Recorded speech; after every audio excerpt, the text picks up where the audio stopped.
I'll eat your ass. I will. That's why I want the globe to know. I will eat your ass first. I will eat your ass. Ah!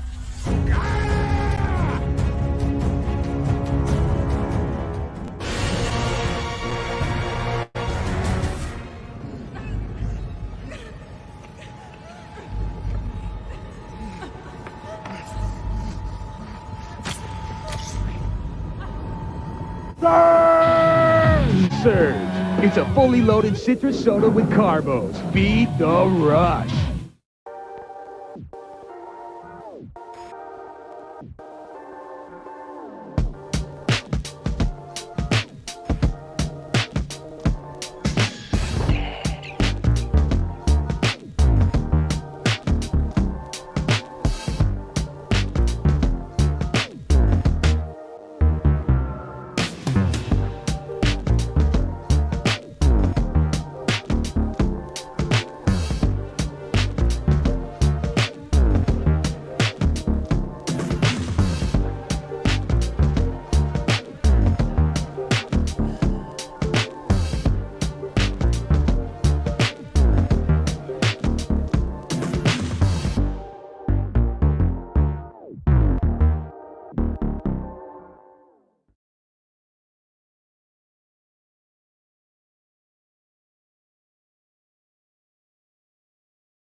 You know, I could talk about why I don't like anti-fandom, but I'd rather talk about why I like the term anti-fandom, because I think it's a really good term.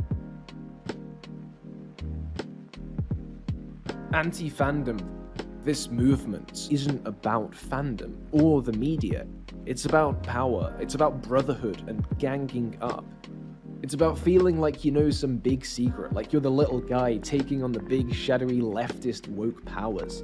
At the end of the day, it's make-believe, it's playing pretend for adults, or, you know, man-children. Despite what any of them say, it isn't about fandom. It's contrary to the definition of fandom, which is basically liking things together as a community. The end result of all this is just a vortex of hate and misery, and it's all revolving around this missing center where the media or the community or the liking should be, and it just isn't.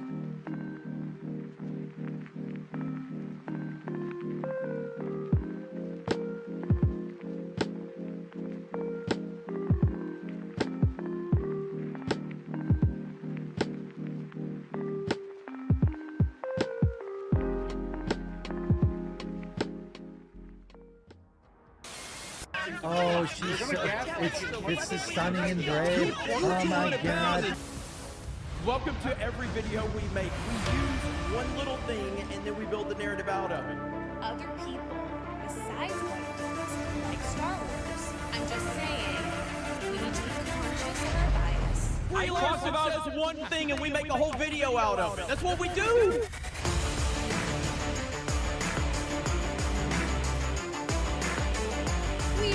Weird. You are the real superhero. Well, I'm built like a goddamn brick.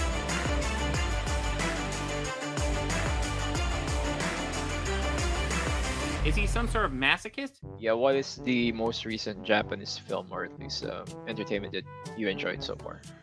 What am I thinking of?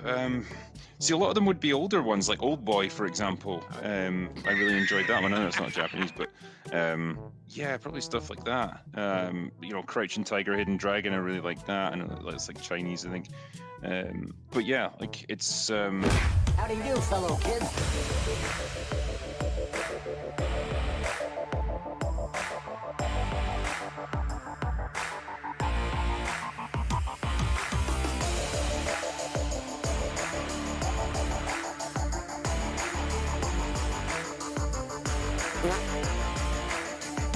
For canon's sake!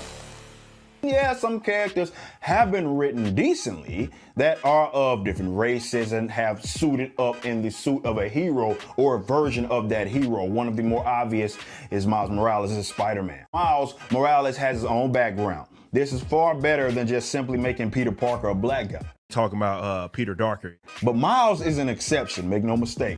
I define everybody that's not Peter Parker as an unoriginal Peter Parker. And it will always be preferable to have another character with his own unique skill set, unique art. In your face, bitch! It's just shocking.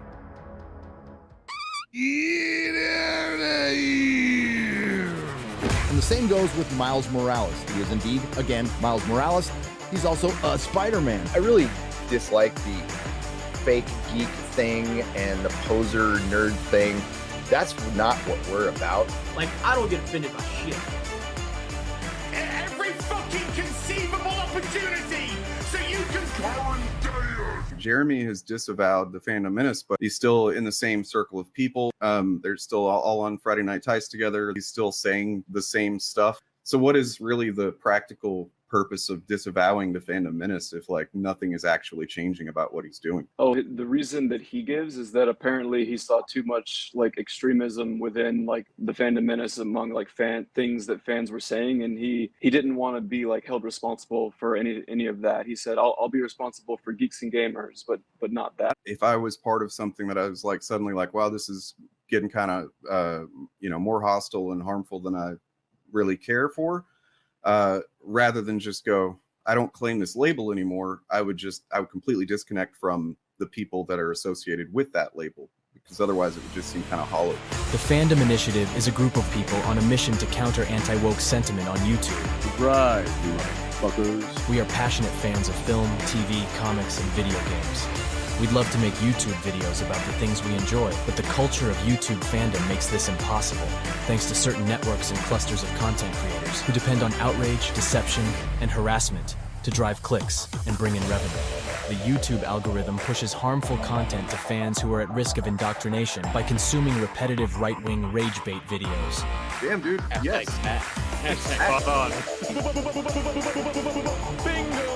Some people would like to think that like you can be like 100% objective when watching something, like remove your bias and just critique it like the truth.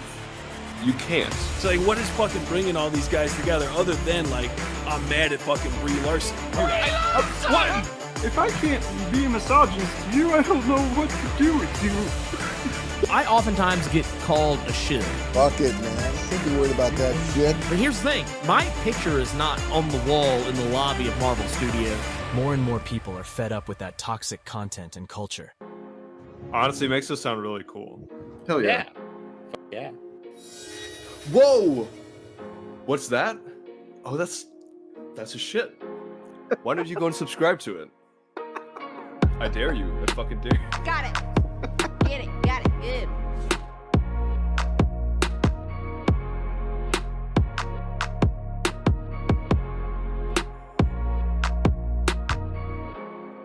Hello. Hello, everyone. I said, man, I don't know what I do, but I just know how to do what I'm doing, but I don't know what the F I'm doing, but I know what I'm doing. Oh, a little movie purpose here. So Lil Movie Perp and Turf Nation are doing this video. So you two have fun. Thank you. Oh, you're not supposed to be here. Oh, wait. What? Party crashing? I see. Is that what we do now? Is that what we do? One of our fucking our signature just perfect openings to a stream. We nail them every time. So it's very smooth. Everyone's more perfect than the last one. It's amazing. And one thing is for certain, we've always rehearsed beforehand. Yeah. Oh God, yeah. We don't just throw each other under the bush. Meticulous. That kind of like that dance of comedy and timing and stuff. How could we not? Of course. The best comedy is always like planned, like hours ahead of time. Right. Oh, and just like rehearsed over and over and over again till like it's actually not even funny to you anymore, but you just have to hope it's going to be funny to other people. That's the best. Hello, welcome. Hi, everybody. Hello. We're off to a good start, man, because we already had a Chud melting down in chat before the freaking intro even finished. This is like, yes, Fuck yeah, Hell dude! yeah. Like we're already just the intro, old content spliced together and edited, apparently crappily. That was enough to send this guy into a fucking fit. So, let's see. Well, Let's I see how mean, far we can go. It's John Harrison, so that means it was Benedict Cumberbatch from Into Darkness, and I mean, if you're taking your name Into Darkness, it's not great. That's not. So at some point he would have been like, "My name is Fun," as if we're supposed to know who the fuck that is. And then you would be like, "Oh god damn it! Oh god." Like, why did they? Nobody would have known what that meant. Why did he say it like that in that movie? Never mind. Yeah. So don't get me fucking started on it. All right. Anyway, So what do we have on the horizon today? A little For sneak today's peek. stream, we are going to complain about Star Trek Into Darkness for the rest. yeah, of the stream. that's Oh, great. New stream topic. I know a lot about this topic. Oh yeah, It's an 11-year-old movie. Wow. It seems like it's the time. He hasn't seen it. He hasn't seen any Star Trek. It's been except for, long like enough. the one episode that we watched. That one. Yeah, time. hey, I've seen some Star Trek. I watched like a whole 20 minutes of it. That was like 42 or so, I think. 42 minutes? Yeah. Oh wow. Yeah. I surprised myself. Well, yeah, man. I got to give credit where credit's due. You do the work. You know what I'm saying? Or are you being sarcastic? Would you have preferred me to not mention you? 'Cause I know I pissed a lot of people off with that video. I don't think Chris is very sarcastic. I think he's being Okay. genuine there. Gotcha. Yeah, I'm just gonna go out on a limb. Cool. Yeah. So we got a few things that we could cover. We could go in some various directions today. So I mean, I'll just throw some stuff out Yeah, there. I mean, Some real fucking whiplash. If you want to start off light, we can talk about this guy and he has an interesting relationship with his dad. yeah. No. Oh yeah. Oh, that sounds very light. Yeah, no, let's get into some bit more like serious topics and then we'll get to that heartwarming story later. Okay. So we got a new Supergirl. Yeah.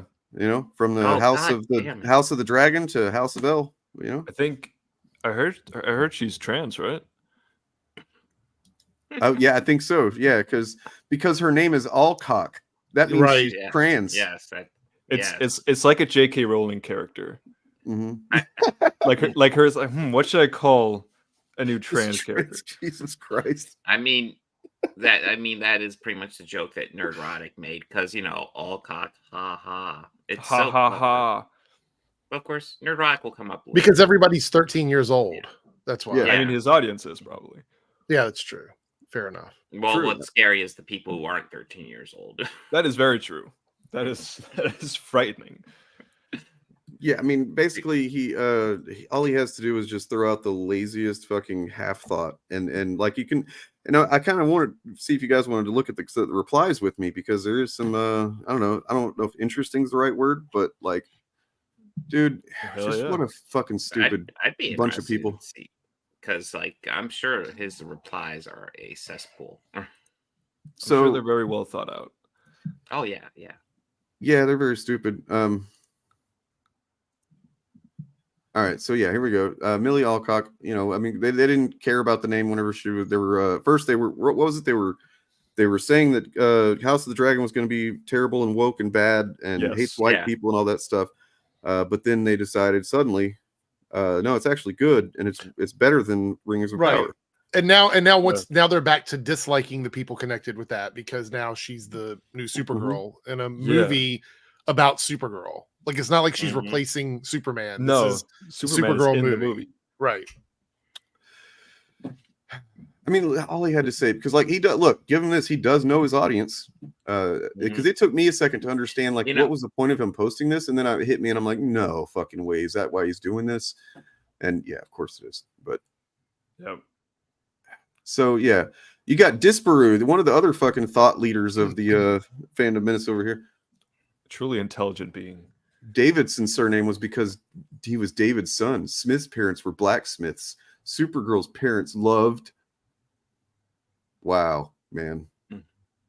Nice. Wow.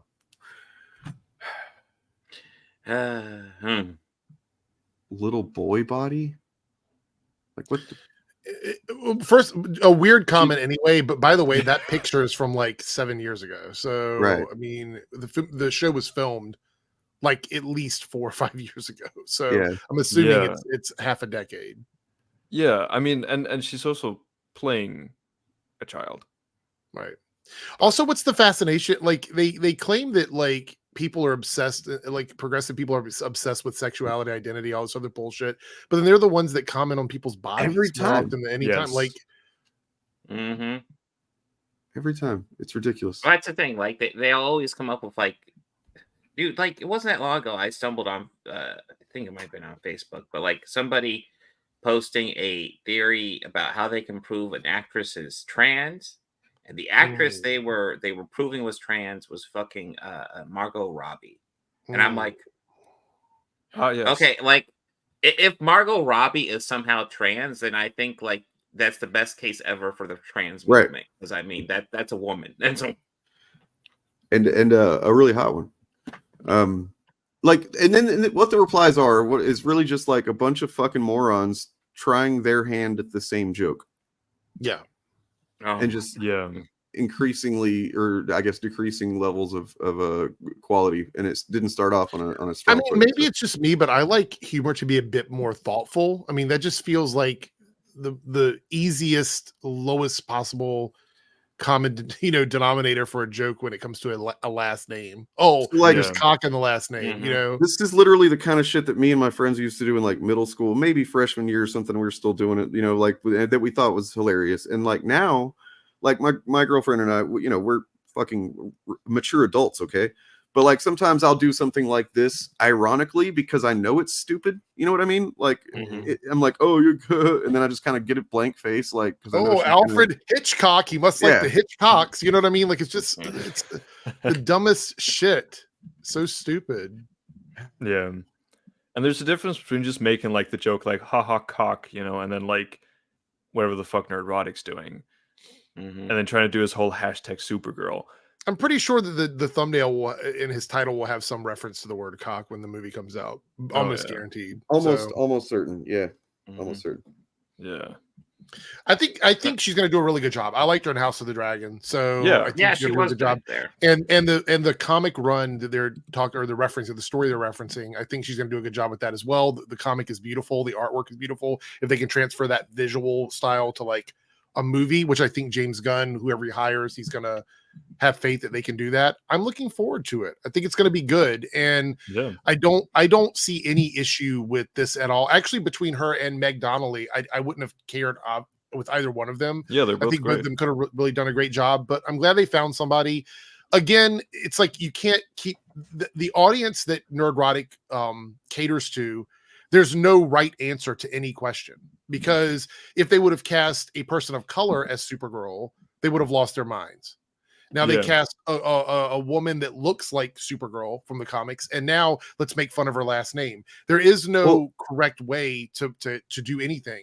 And they're also doing the other thing and I couldn't find it because I don't understand what happened to replies on Twitter anymore, but like it just doesn't do what I expect it to do. It's not doing the same thing that it was doing when I looked at it earlier.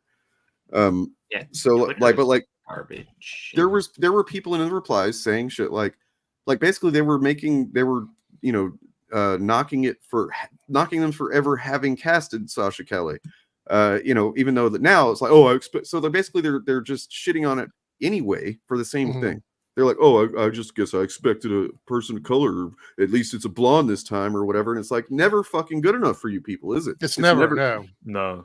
Never is. But see, that's the telltale sign. Like the same thing with Echo. Echo is a character from the comics, the series, with the exception of a couple of minor changes, was pretty true to the character from the comics. And this is a character that's been around since I believe the late 90s. I think 99 was when Echo mid 2000s, I think. Early mid 2000s. Was it?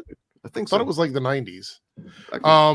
But either way, it's everything in her series that they adapted from the comics was pretty much true to the character, with the exception of some changes to powers, which Marvel is very, they play around a bit with powers when it comes from comics to live action. But the thing is that they weren't changing a man to a woman. They weren't changing the race or the nationality or anything of the character, the gender of the character. Literally, it was a translation from comics to live action, and they still complained about it.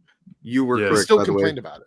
It's the reason I thought it was. You were correct. It was December 99. Okay. The reason I thought it was mid 2000s is because I forgot they didn't really use her much after that first appearance.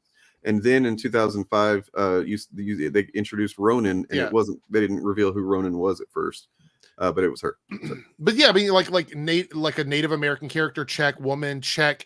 Deaf, check. Kingpin's adopted child, check. All those things were translated, which is what they ask for. This community, like their community, keeps pretending that what they want is fidelity. They want like stuff from comics translated into live action. And when it comes to Echo, that's probably one of the most well done translations from comics and live action, except for the Power set, which they explicitly changed because they didn't want it to seem too much like Taskmaster, I believe. So they did that in the series, and whether you like the powers or not, the core of the character is the same. And they went like totally all in attacking Echo. They're doing something similar here with Supergirl, even with this casting. There is no proper way. They want white, Christian, straight, cisgender men in every lead role in every property.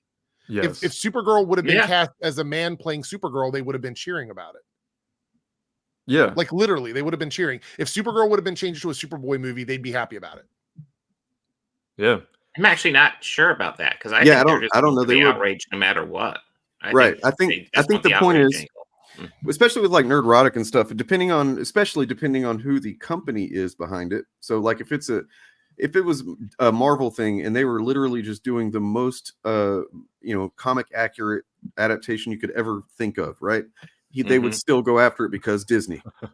And with shit like this, it's just like their whole point at this point is to disrupt conversation, disrupt people being happy with any kind of cultural product that isn't explicitly catering to the right.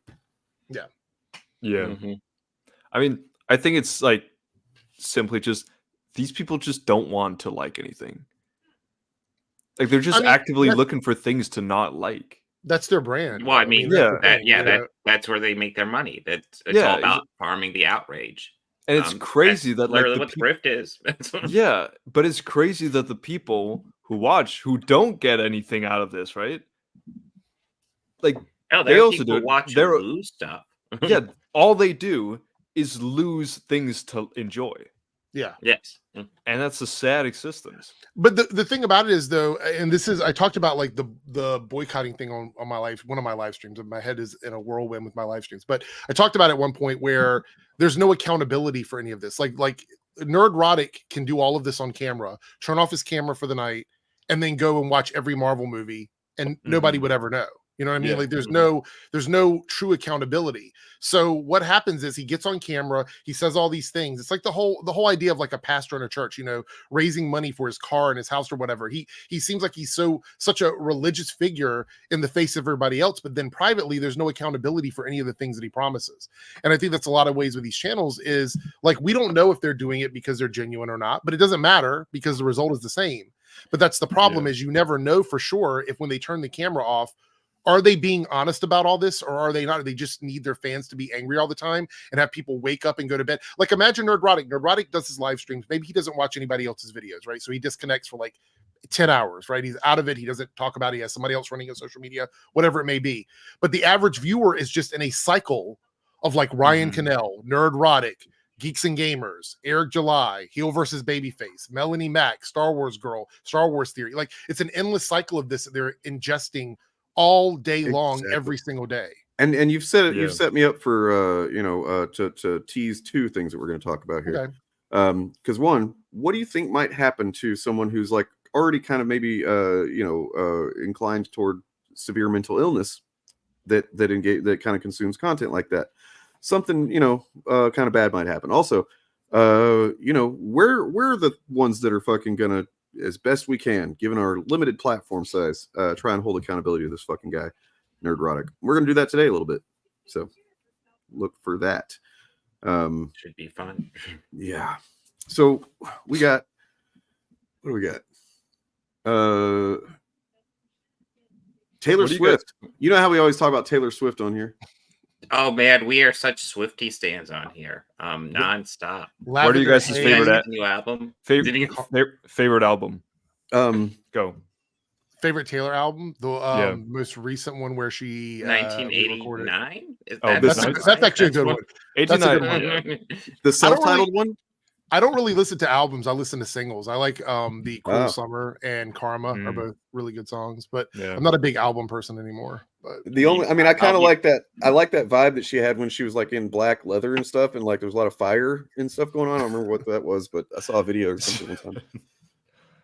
Yeah, I'll be blunt. What I think we're never that getting one back song she together. did, Into We the are never Woods, ever getting back Oh, together. yeah. that I like, and everything else is fine in my opinion. The real banger is Blank Space. That was a good one a few years ago That- when you released that one. That's a club banger, That was actually. 89. Yeah, that was a. Um, But love story still goes hard. you know, Such I Swifties. stand by it. I actually play a lot of Taylor Swift. I know most of her music. Oh. Yeah, so I mean, yeah. Nice. That's not like I'm not like actually being serious there. Like I get a lot of requests for Taylor Swift, so I'm familiar with. A lot of so her music. DJ's got a also video. massive. DJ's got a video coming about that. Right? Then what you were saying that? Fully quote the trash chicks.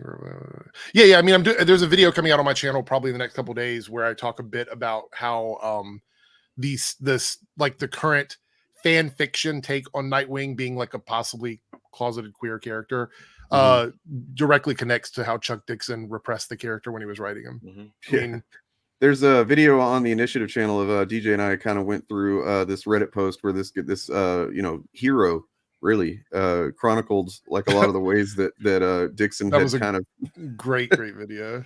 Go watch it. It's really good. I'm not saying that because I'm in it. It's a really good video. Go watch it. it's just funny. like how far he went to kind of like desexualize any of the characters. When you go that far to desexualize a character, it creates like unintended kind of subtext.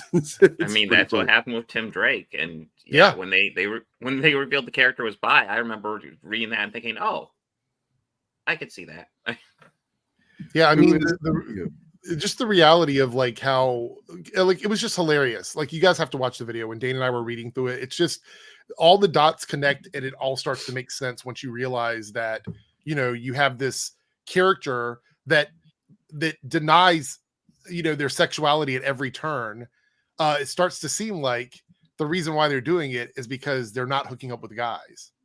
When they have women that are interested in them in adult stories and they're like, go back to your hotel room, I'm gonna go chill with the guys or whatever. Like it just comes across like this repressed thing. So It's this one right here. Chuck Dixon's history of puritanical DC heroes. get it to Bigotry. 1,000 views, guys. Come on, 920. Is that 926? Get it to 1,000.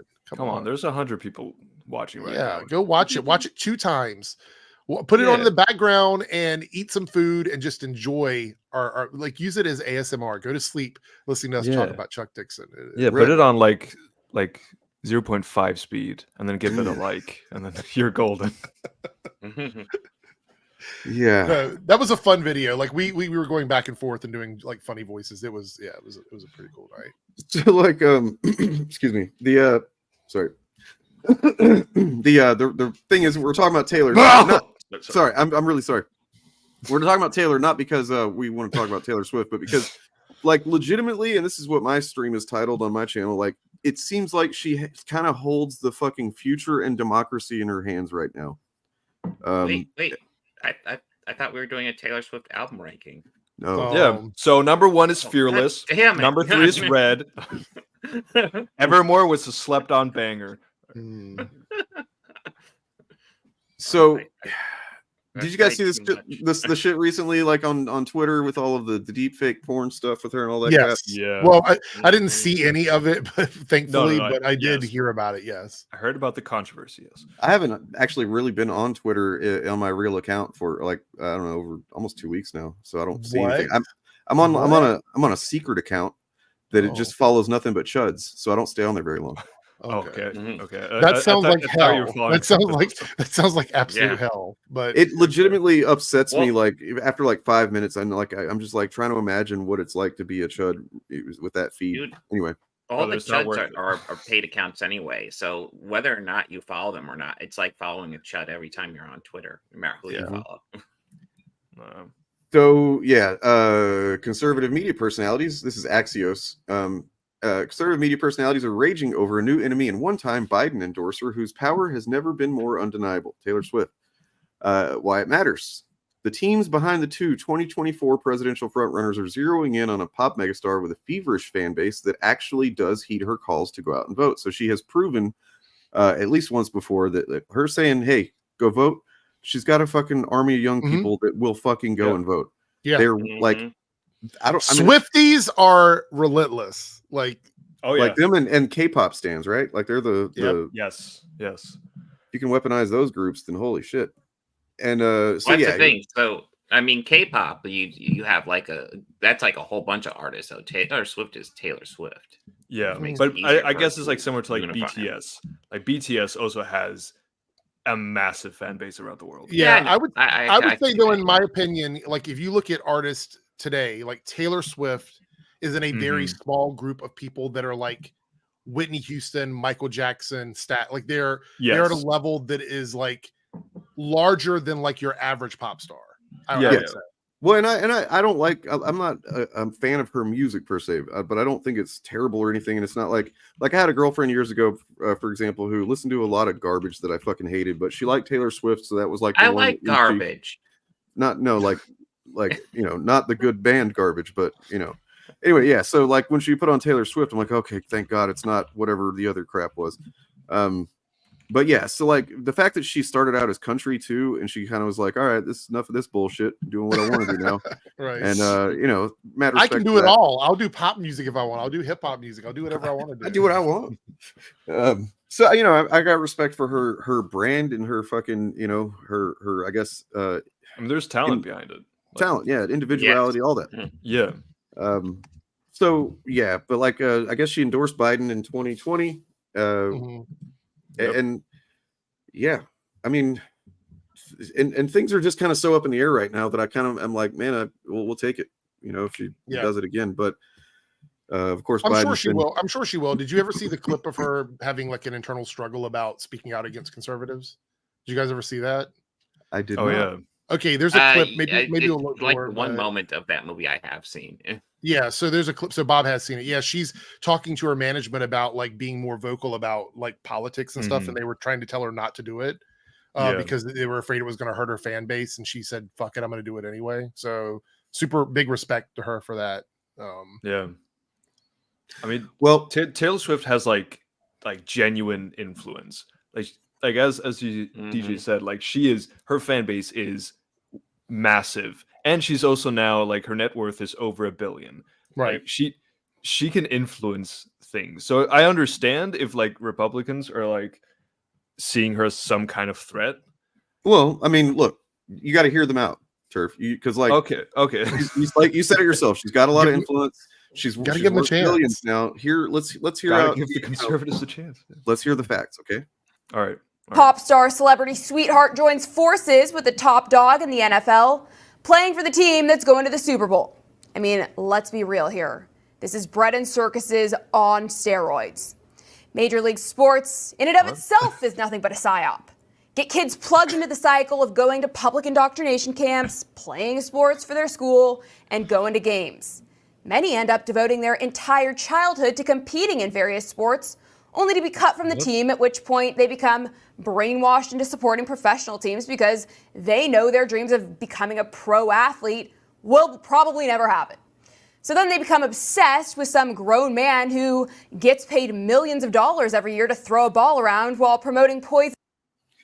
What is she on about? What is happening? I am dumber now. I honestly is this OAN's typical style of reporting, just throwing out these random lines? I had to look and see that this wasn't a fucking like a satire because just like her appearance and the way she's speaking made me think things and things and things and things and these things and these things and these things. Like, what the fuck are we doing? This is who wrote this? I feel like I'm having a seizure.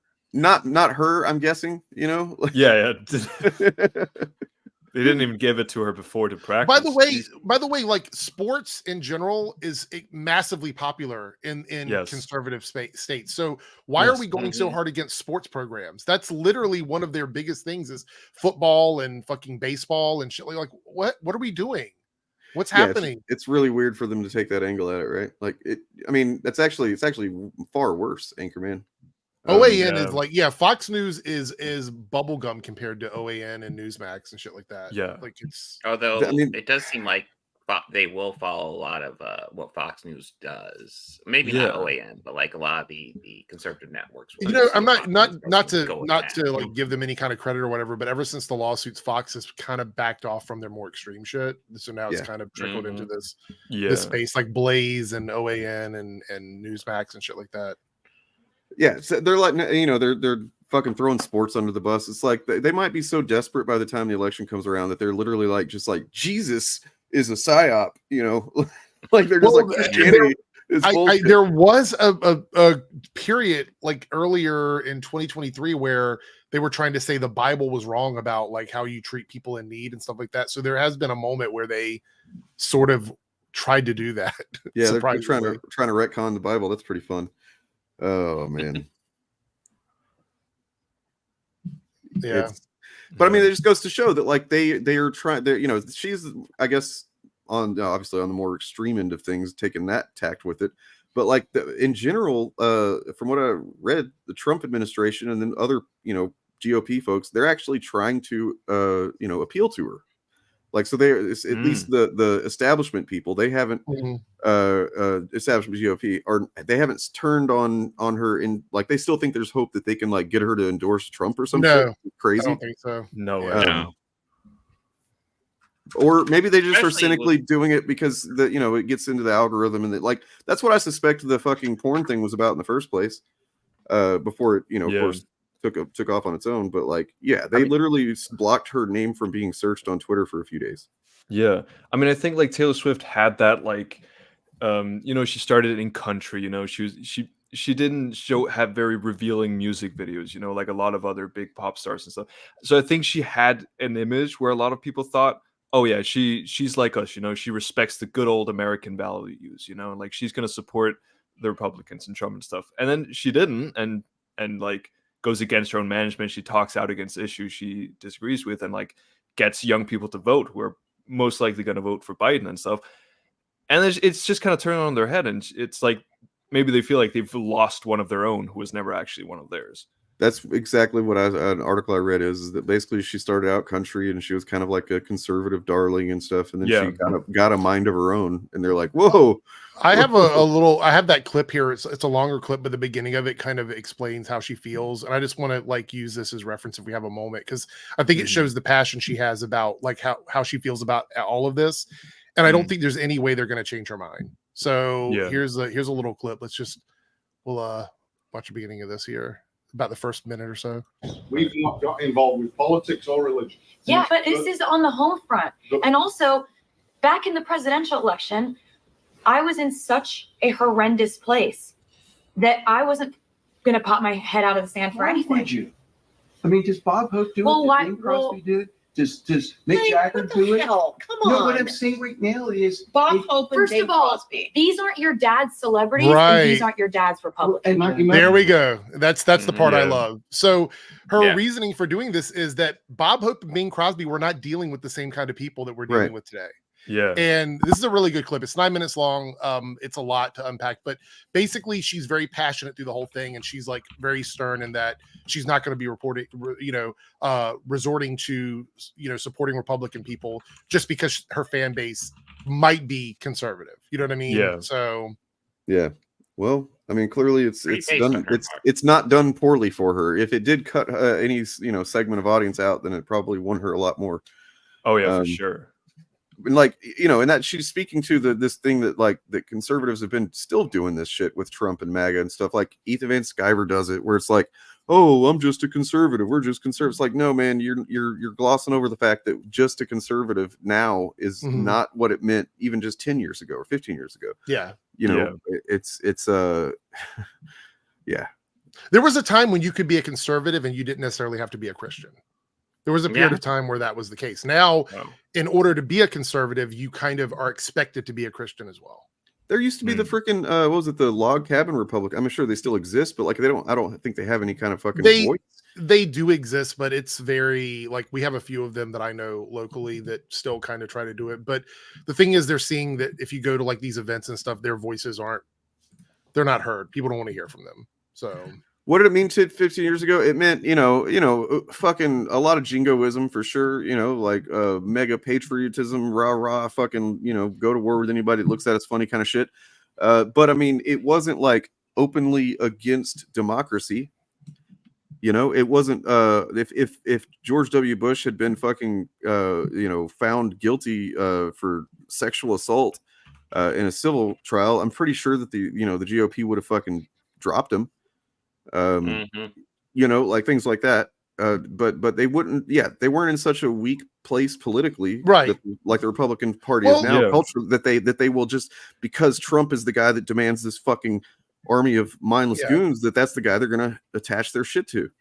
I want to say this also, that there was a true period in time where you could actually just be politically oppositions to each other and still work together with people and have a conversation with people. Like I've said this before, and anecdotally with my family, the last 5 or 6 years has it's reached a point where we can't even talk to each other because of this. Well, because they really, we aren't even operating on the same reality anymore. That's what this media has created on the right is and sure, there's people on the left too that believe stupid shit. I'm not going to say that that's not the case, but like on the right, the media sphere is almost entirely detached from reality at any given moment. I don't see a like a hotbed of progressive outlets that actively lie about news. I just don't see it. It doesn't happen. No. Like if anything, these outlets are so honest that they get their information gets taken into the conservative space and then regurgitated out of context. You know what I mean? Like that's a lot of what happens because the reality is I can't think of any progressive outlets off the top of my head that just make stuff up. I can't think of any of them. Is there anything that we can think of? Like I'll call them out if there is, but I can't think of any. Are there any that do like what like OAN does? I mean, no, I'm trying to think. Yeah, so like okay, not so anything not anything nearly as big as any of them. The farthest like as far as like that has any real reach would be like I haven't watched it in years, but I remember during the Trump administration, MSNBC got kind of far off its rocker. Rachel Maddow did some fucking cringy shit with like, she was kind of doing like the Alex Jones vibes almost. She was, yeah. They're like she's one of those that I feel like didn't really settle well with a lot of progressives. They were like everything was a bombshell. Everything was like this is what's gonna fucking take him out. You know what I mean? And it's like okay, ease up. So that's one person. I mean, is there a complete organization that utilizes fake news the way a lot of these conservative outlets do? Okay, that's kind of what I was getting at. Like if that were really what was happening, I'd say okay, But the conservative space that do these like fake news stories, and it's not all of them. I'm not doing this a broad brush, but the vast majority of the polarizing ones just take out of context stuff and then lie about it. Yeah, that's it. So like I really only like started like paying attention to American politics like during like the whole Trump era and stuff.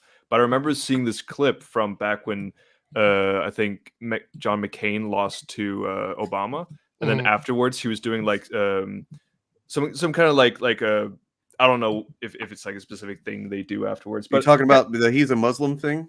Yeah, exactly. Where there's like someone in the audience who like asks him a question and be like she doesn't trust Obama because like he's a Muslim or something, and then he takes the microphone away and he's like no. Look, I didn't agree with a lot of John McCain's politics, but he got to the point where he was too real for what the Republican Party was trying to do at that point, and they weren't going to support that kind of because he wasn't going to like go to that level. You know what I mean? Like he was one of the few like I truly believe that John McCain might have been the last of the like more I don't know unradicalized conservatives that were running for office. Like it feels like it's all radicalization now. So it was still happening at that point. Yeah, I would say so because the Tea Party was kind of a thing back then, but that kind of turned into what we have now with QAnon. So all right, but I just remember like seeing that clip and I was like I could not imagine like Trump or any other Republican candidate just like openly like respecting we're the talking opposition about the media, Chris Bacon. So why would we talk about the people that we interact with on a daily basis or in our daily life? I mean, but I kind of just addressed that. I said that I can't even talk to half my family now. I mean, like that's the reality of it. Is I do not. Yeah. Sorry. No. I mean, I'm saying like I was answering his question. Like he mentioned we're taking it just from the media, and I'm not. Like I actually have like and I think you've mentioned it too, Dane. Yeah, Don't talk to my dad anymore, Chris Bacon, because of this shit. Because these are the people that consume that media, and presumably you don't. I guess I don't know, man. I don't know what your deal is, where you're like able to have a functional conversation like a regular person, but I know you're kind of conservative or whatever, but like, yeah, there's a lot of people that are they're far down the rabbit hole, and they just keep digging. Chris Bacon is very straightforward and doesn't seem like he's into that whole spreading misinformation stuff, and that's again that I can respect people in the political spectrum that are that way. What I don't like is if you watch these clips from TikTok and stuff where people believe, like I saw a clip earlier today where somebody was claiming that the weather was being controlled by Biden and that he was making it snow in places and all this other shit. Like that's just that level of stupidity and ignorance and just like tinfoil hat shit. Like you cannot have conversations with people like that about actual legitimate things that are happening because they believe the earth is flat. Yep. Just dumb shit. Well, I mean, so look, just to address this real quick, yes, I do. However, that's neither nor there. But Chris Bacon, you are an example. You yourself, the reason you're here, the reason we know who you are at all, is because you are someone who still is insists on and fucking salute to you for this. You insist on going by the facts, what you can see, what you can account for. You know what I mean? Logic. You know what I mean? Facts. And then you're trying to give those to people in a community, the Rippaverse, who they do not care about fucking facts, especially when it comes to this guy that they've attached their fucking, I guess identity belief system to or whatever. And you saw the consequence. You lived the consequences of that. You're just trying to. These are the numbers right here. Look, just cold hard numbers, and they're like, "No, you're a fucking, you're a detractor. Yeah, you're a detractor. You're a hater." Like, yeah. So yeah, no, it's true. And I'm getting back to the Taylor Swift stuff, though. I don't think there's any reality where they're going to be able to sway her to tell her people to go vote for Donald Trump. Not going to happen. No. Maybe if they had another I said this in. Well, it isn't out yet, but I've got the video coming about Ron DeSantis. Is if the Republican Party wants to sway people to vote Republican because they truly believe they can make a difference, Trump cannot be the face of the party. Yeah. That's the only way that happens. There has to be someone else, and it has to be someone who isn't Trump, like Diet Trump or Trump Zero. Like it has to be a new, fresh face to challenge anybody really at this point. Because I do believe a lot of people that were in the center kind of questioning it, they've already made their minds up. There's nothing Trump can do at this point to change minds. If we go back into this election with Trump versus Biden, it's literally going to be on some issues that are happening right now. And that's it, because everybody else has already made their minds up. Like, yeah. Like they probably do a lot better. Like, at least with the people in the middle who don't like Trump, if they just had a person who's just a little bit less like extreme and insane, I feel like that, because there's a lot of people who don't like Biden, true, and or any of like possible candidates, right, who'd go for just a bit more towards the center right. They had that, but then like they're already shedding them. You know what I mean? Like the fucking the primary's already basically effectively over, and Trump hasn't had to do anything. Yeah. It's probably also because like the actual like the diehard Trump MAGA clan, like they won't accept anyone else. I don't really understand. The confusing part about all this for me is Trump is not good at it. So I don't understand why so many people in the political space will not just turn on him and support someone else. I do not understand. Okay, go ahead, please. All right, so and my dad was the guy that I once till we I could no longer continue speaking to him because I would just end up fucking fuming and tell him to fuck off.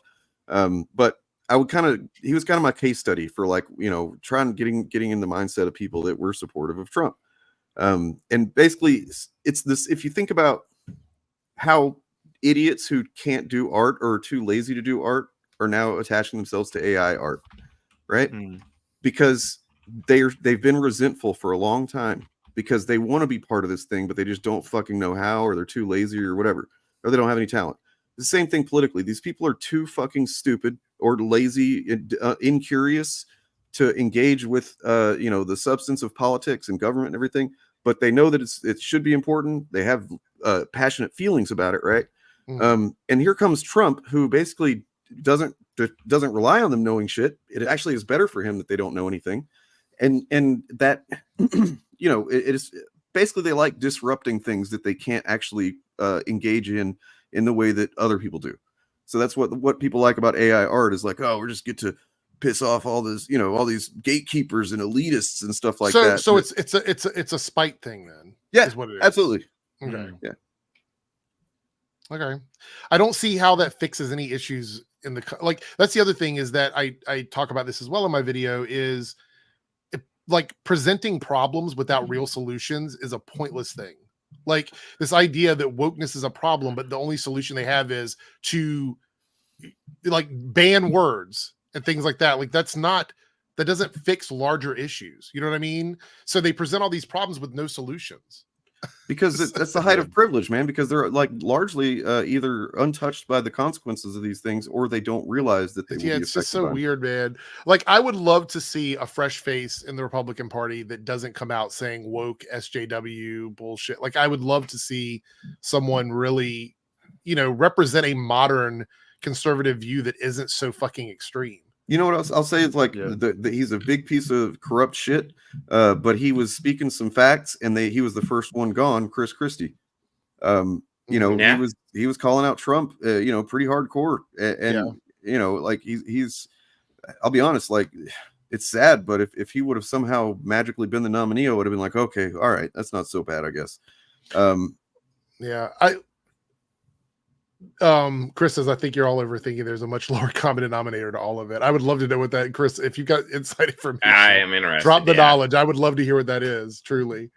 But look, I vote socially first. That is literally because nothing else matters if your life is if you're not happy. So I always vote socially unless there's a major issue that somehow supersedes that.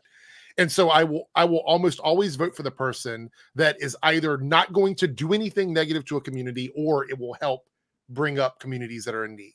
If someone is actively running on a campaign that is going to take rights away from people, that's immediately a no vote for me. Period. Yep. Period. That's how I always vote, even local elections. Yep. I mean, it's like anything. For me personally, it's just a kind of spectrum of harm and benefit. Like Robert Kennedy is not. No. Robert Kennedy wants me dead, so fuck him. Yeah. He wants and Vivek is a scam artist, so yeah, he's gone anyway. But yeah, Robert Kennedy, he wants to cure autistic people. Oh, and yeah. So eugenics, that's fun. Yeah, Robert Kennedy is insane. These are some great politicians you have. I think it's a book. I think he's doing a book deal, honestly. So I think we're talking about. I think you're right, Chris Bacon, but I think we're talking about two different people now. So it's like two different types of people. When I was talking about the people that engage the way that like they want to feel, it's like they're part of it, even though they can't really engage with it the way that matters. And then because of that, and they feel left out, so they want to just blow it up. Basically, like they see Trump as just a hand grenade that they can throw into politics, and maybe we can't get our way, but we can fuck it up for everybody else. You're talking about, I think, the public figures and the hangers on and whatnot, right? If that's the case, then yeah, I agree with that too. Right here, CM Studios, this comment here. Like, I'm not telling you who to vote for. I'm not telling you who to vote for. You vote for whoever you want to vote for, but I'm not going to throw my vote away to give Trump a shot at getting in office. That's the way I look at it. Like, I'm not a huge Biden fan. I think he's done a lot of dumb shit. But if I don't vote for him, that is a vote for Trump. It just is. In my opinion, there is no argument against voting for Biden that isn't, I'm okay with people, getting fucked over and losing rights because I'm not one of those people.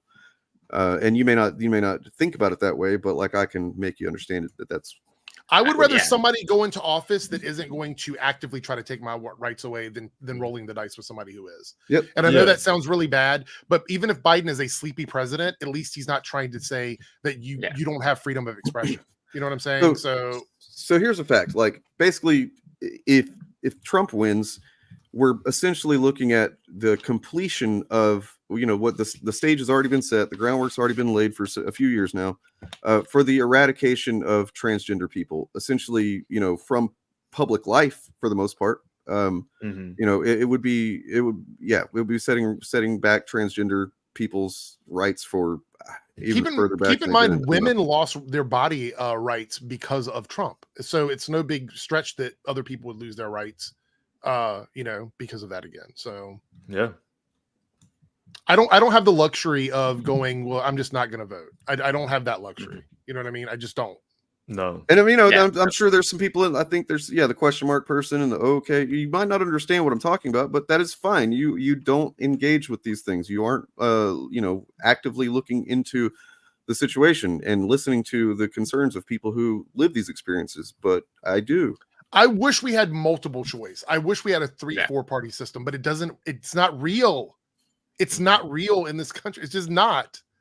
It's not. It's literally, you are doing it and it doesn't affect anything because those parties outside of the Republicans and Democrats do not get the same level of public visibility as the large parties do. They just don't. They just do not. That's why I truly believe the only person in our lifetime that could run independent and give anybody a sort of run for their money would be Trump. If Trump were to jump off the Republican ticket and try to run independent, I think he would actually give the Republican Party a run for their money. I think he would 100%. But that is a very rare situation. Yeah, it's a very, very rare situation. Yeah. I don't think that could happen in any other way that I've ever seen in my lifetime. No.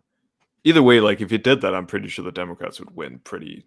Well, that's what the Republican. So that's probably why the Republican Party is endorsing him, because they know that he's going to run whether they endorse him or not. There's a lot of layers to it. You know what I'm saying? I get it, but at the same time, I just don't see. I don't see how we break out of this. I wish there were people representing the country that were in a different space than where we are right now. It's just.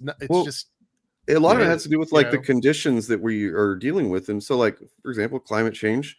There's definitely room for some party that's centers that first and foremost, I suppose. But Ross Perot. I mean, okay, fair enough. I'll give you Ross Perot. I think that was a pretty big movement, but yeah, I don't think it's at the level of Trump. I don't think Ross Perot was even close to what Trump is in terms of pulling in numbers and stuff. Con lives, man. It's the first time I remember seeing your comment on here, but that's the most fucking cartoonishly bad faith interpretation of what we're talking about. But it's the extreme shit that this is what I'm talking about, right? It's not as extreme as he's going to wave his hand and trans people would disappear.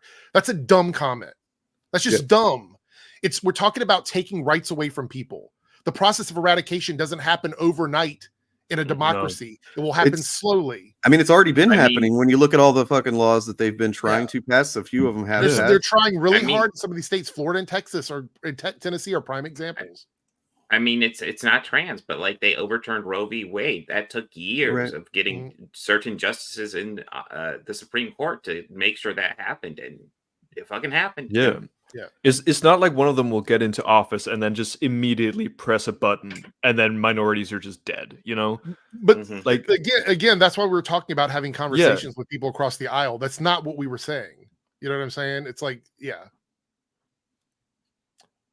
yes, Trump set up the stage. The first thing the motherfucker did, their rights, their body autonomy. The first thing he did in office was to fucking ban trans people from the military, and despite the fact that was not a problem for anybody, and you had fucking people, generals and shit, what the fuck? This doesn't even make any sense.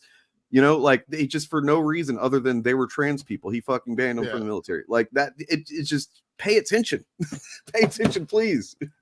Freedom of speech is never going away, but yet there's a vast majority of states trying to take away the rights for people to express themselves in public because of assuming that something insidious is happening, and that will only get worse if we end up with him in office again. So, Raven, you act like we're talking directly to you in particular, and I don't know, maybe you feel fucking triggered by the fact that I said that you don't have to vote for anybody. I don't care. I'm not. telling you to vote for anyone. I didn't say that you don't know anything if you don't want to vote for Biden. You could know lots of things. You could know more than I do, but if you still won't vote for Biden, that means that either your logical processes or your ethics are fucked up, and I don't respect them. So that's the other alternative. Yeah, I don't like Biden either, but I will be voting for him because Trump is so much worse on every single issue. It's no question. Yeah. Like the things that are like annoying about Biden, like who thinks that Trump is going to be any better on them? Yeah, I mean it's nonsense. Like that whole argument. Hold on. Yep. There's no term limit in Canada for your prime minister? What? Wait a minute. I just want to be that. clear on that. Is that true? Man, I feel out of the loop. I seriously, I didn't know that. Is that true? No, that's look. I'm sorry. We gotta think about how we're describing things. We do have a good candidate. Unfortunately, it's Biden. He's not great. He's not fucking awesome, but he's good on some things. If you're looking for a perfect candidate to vote into office, you're going to spend your life naively waiting for somebody that's never going to come. It's just not going to happen. You have to, fucking take a look at the facts at hand and take a look at it's just fucking fantasy bullshit to think that you're going to get somebody that's going to check every single box that you and everybody else, I don't know. It doesn't make any sense. I'm not trying to call you out, Philip. I'm just saying be reasonable about what we're doing here. Like, no, he's actually really bad on a couple of things in particular. But those two things being bad are bad, and they're not going to be made better by not voting for him and risking your vote being, sorry. So real quick to jump back to what was said earlier, Prime Minister of Canada does not have a term limit. Wow. And apparently Australia doesn't either. Somebody posted that, like Ivor here said, same in Australia. There's no time limit or term limits, I guess. Crazy. Yeah, that's wild. All right, so are we done with? Have we exhausted all of that? Yeah, I would be more likely to let somebody stay here that's just like, I'm going to vote for Trump, than for this fucking shit where it's like, I don't think they're both bad and they're both, like, come the fuck on, man. Like, I just want to ban people like that. I don't know why. Yeah, because it's like it plays this game that like they're comparable on their atrocities. Like there's no comparison. Like you could say Trump or that Biden is a sleepy president. He doesn't do much. And there's legitimate complaints about him, but not at the level of like what Trump has done. Like, no, are we being serious here right now? Biden is not going to go up to the podium during a pandemic and say, well, they recommend wearing masks, but I'm not going to do that. Yeah. You should inject yourself with bleach. Yes. What the fuck? All the professionals in the country are saying this. I say otherwise. Yeah. Yeah. And I mean, the fact that a lot of people will vote for Trump out of spite just goes to show like the state we're in. You know what I mean? Like the way the country.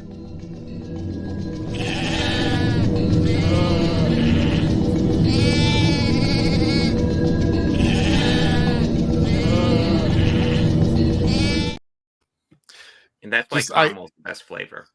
I can guarantee that if you were to speak to like some of the Trump voters out there and ask them why they're voting for Trump, a lot of them are going to say like woke, and that typically means marginalized communities. So yeah. All right. Okay. Well, I mean, I will answer this. So because this is it's a good question. My thought was, it's a fucking stupid thing for him to say, and he could have been, he could have misspoken, he could have. I mean, we could lay out a list of a million dumb things Trump has said. Or he's, I mean, without even evoking Trump. I want to talk about it just on the terms of Biden's having said it. It's fucking stupid. It's was a really silly thing to say, but he's an old fucking disconnected rich white guy who, said a stupid thing, and then I presume somebody talked to him about it and he fucking learned why it's the stupid thing to say, right? Because you got to remember, Biden voted for the fucking crime bill he like passionately fucking advocated for it, essentially calling, pushing the super predators fucking trope about black people in the 90s that also Hillary Clinton did.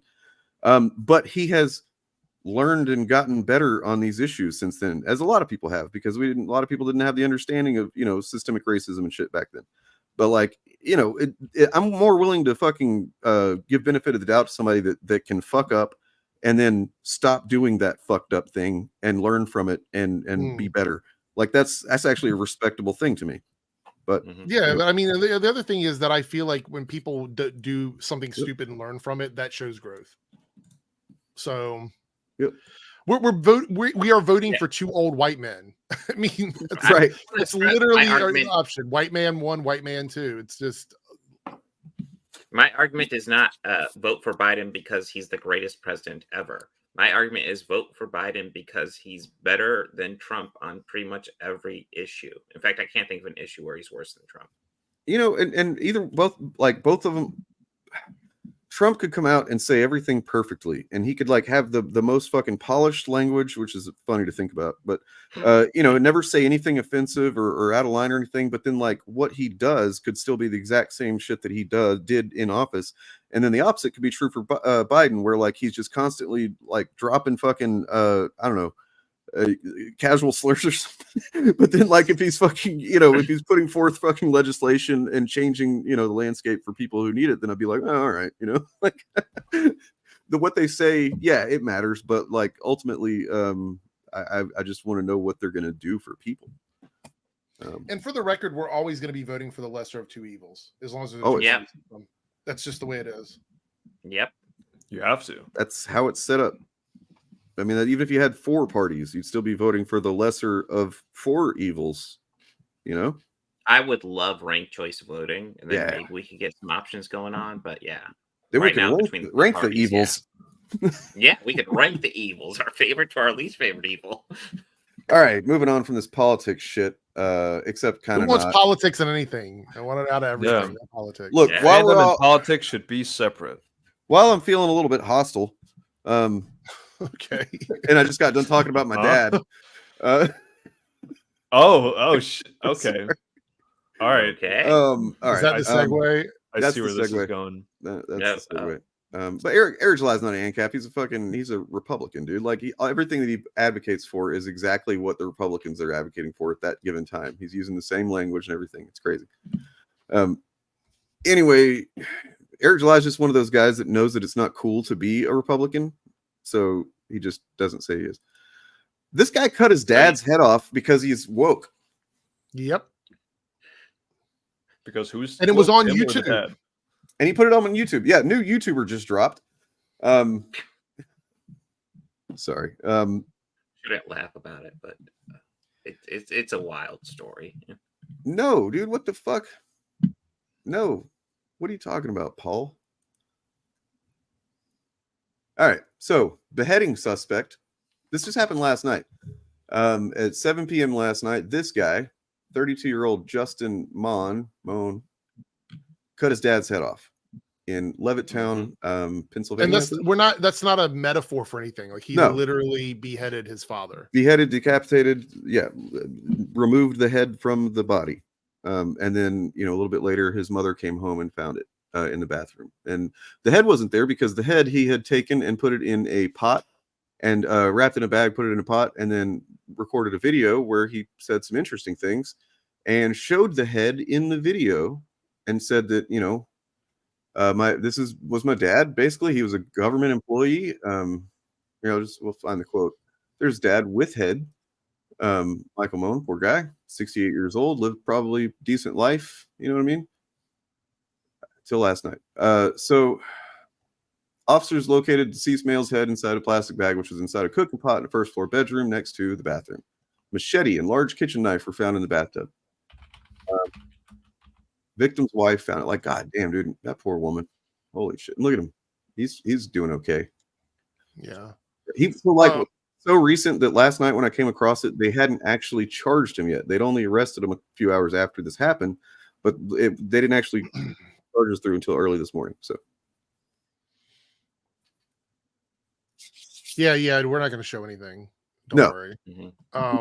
Middleton, PA was the area that he was from. I don't know if that's the city or the county, but Middleton was where it was listed.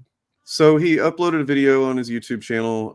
It's no longer findable. I already tried. Because this was last night, late last night. I had a strong suspicion that if his subscriptions were public, we might see some familiar names, but sadly, we'll never know. So after the 911 call, or before the 911 call, he posted a video. In the 14-minute video, he held up the head of his father, who was in his late 60s, said his father was a federal employee of more than 20 years. He is now in hell for eternity as a traitor to this country. And he called for a second American Revolution. Mon had made inflammatory statements advocating for attacks on federal employees and properties. He expressed hostility towards illegal immigrants, President Joe Biden, senior federal officials, communists, far-left woke mobs, Black Lives Matter supporters, and members of the LGBTQ community. Oh, shocking that that's the group. Sounds like a familiar list. So is he a Democrat or a Republican? I just don't know. No, like you're not going to ever fucking see anybody on like the left that's going to use leftist language or progressive language to justify something like this. It's just it doesn't track in any way, shape, or form, really. But hey, us gay people are the threat. We're the ones that are the threat, not radicalized people like this. That's I want to add an aspect there. You might see some crazy fucking communists or something like that being like, guillotine stuff. Well, there's already people claiming this is a psyop. This is a plant. Of course. Yeah. So in his rant, he discussed Christian scriptures, called for debt cancellation, called for more adherence to Judeo-Christian values, spoke about human trafficking, and accused a major tech company of tax evasion. Additionally, he claimed that militias should protect him and mentioned previous FBI threats of arrest. He asserted that both Democrat and Republican parties see him as the ideal presidential candidate in 2020. And look, after all the shit we just talked about those two other guys, is he wrong? No, sorry, bad joke. Both the Democratic and Republican Party? Yeah, both of them. So his points echoed those of prominent online conspiracy theorists and far right. By the way, can we talk about just the dumb shit of saying somebody's going to hell for not having American values? What the fuck is that even like? They've managed to like really intertwine. That's a level of brainwashing that I can't even wrap my head around. Like, so this guy has, and I think his background in like it can kind of inform us quite a bit. So like he has tried to sue the federal government 4 times for giving him college loans. Because they gave him loans and they didn't tell him, and they told him, you get an education and you'll be able to get a career in the field that you get an education in, and he hasn't been. And he hasn't been able to get a career in that. So he's just got all this debt, and he just thinks that the government fucked him over by giving him this debt. And it's like, dude, that is the experience of a lot of people these days. They're not special. So there's a little bit of like sympathy with that aspect of it, but yeah, I mean, it's a problem in itself, but like, yeah, it's a much bigger problem, and it does. But then he takes it farther and goes, but the reason that he can't get a job is because he is a victim of, basically DEI. He's a victim of, affirmative action, where like, because even though he's perfectly qualified and educated, they're hiring people of color or whatever, instead of this very capable white guy who's just owed opportunity. And that's the kind of shit, like there's a lot of crossover with the sentiment that he has expressed previous to cutting his father's head off, and the kind of content that we cover on a regular basis on our channels. It was kind of alarming the more I read into it last night, just like how this stuff I don't know, man, like the way that they talk about wokeness as if it's some specific definable thing, and yet none of them can define it in any way that is coherent or consistent. I mean, that's how they game the algorithm, and how, frankly, I don't know how we could ever stop them without any sort of major change, because it's all outrage. It's all, this is destroying, the white man or whatever the fuck they're spinning it into. All of it's negative towards you, and then people can just start like saying, yeah, no, my problems in my life have nothing to do with me, or even it has to do with like wokeness or shit, you know. And there might actually be problems in people's lives. Everybody has problems in their lives, but it's not because of, you know, affirmative action, or, you know, just all this weird excuses they make. It's just, it blows my mind. Well, I mean, it's bad enough you've got you know, like political content creators and public figures out there that are pushing this stuff, and so they get the ideas in their head, but then they can't even watch a YouTube video about let's say a review for the Batman without Ryan Kinnell fucking supporting those notions by saying that, look, you know, there's no good white people in this movie. You know, they're all black people except for literally Batman. You know, but like and Alfred, but you just don't add logic to it. That's crazy. These things support each other. There's no positive male characters in She-Hulk. There aren't any, despite the giant list of positive male characters. Shut up. Or WandaVision, except for, well, you know, Vision. The co-star. Yep. I mean, you know, CGH, it's a ongoing question. I think it's a case-by-case thing, should be analyzed. But like, yeah, conditions in people's lives they set the stage for, you know, presenting with certain choices and things like that. But yeah, ultimately we do make choices. I think that you got to consider the conditions people live in.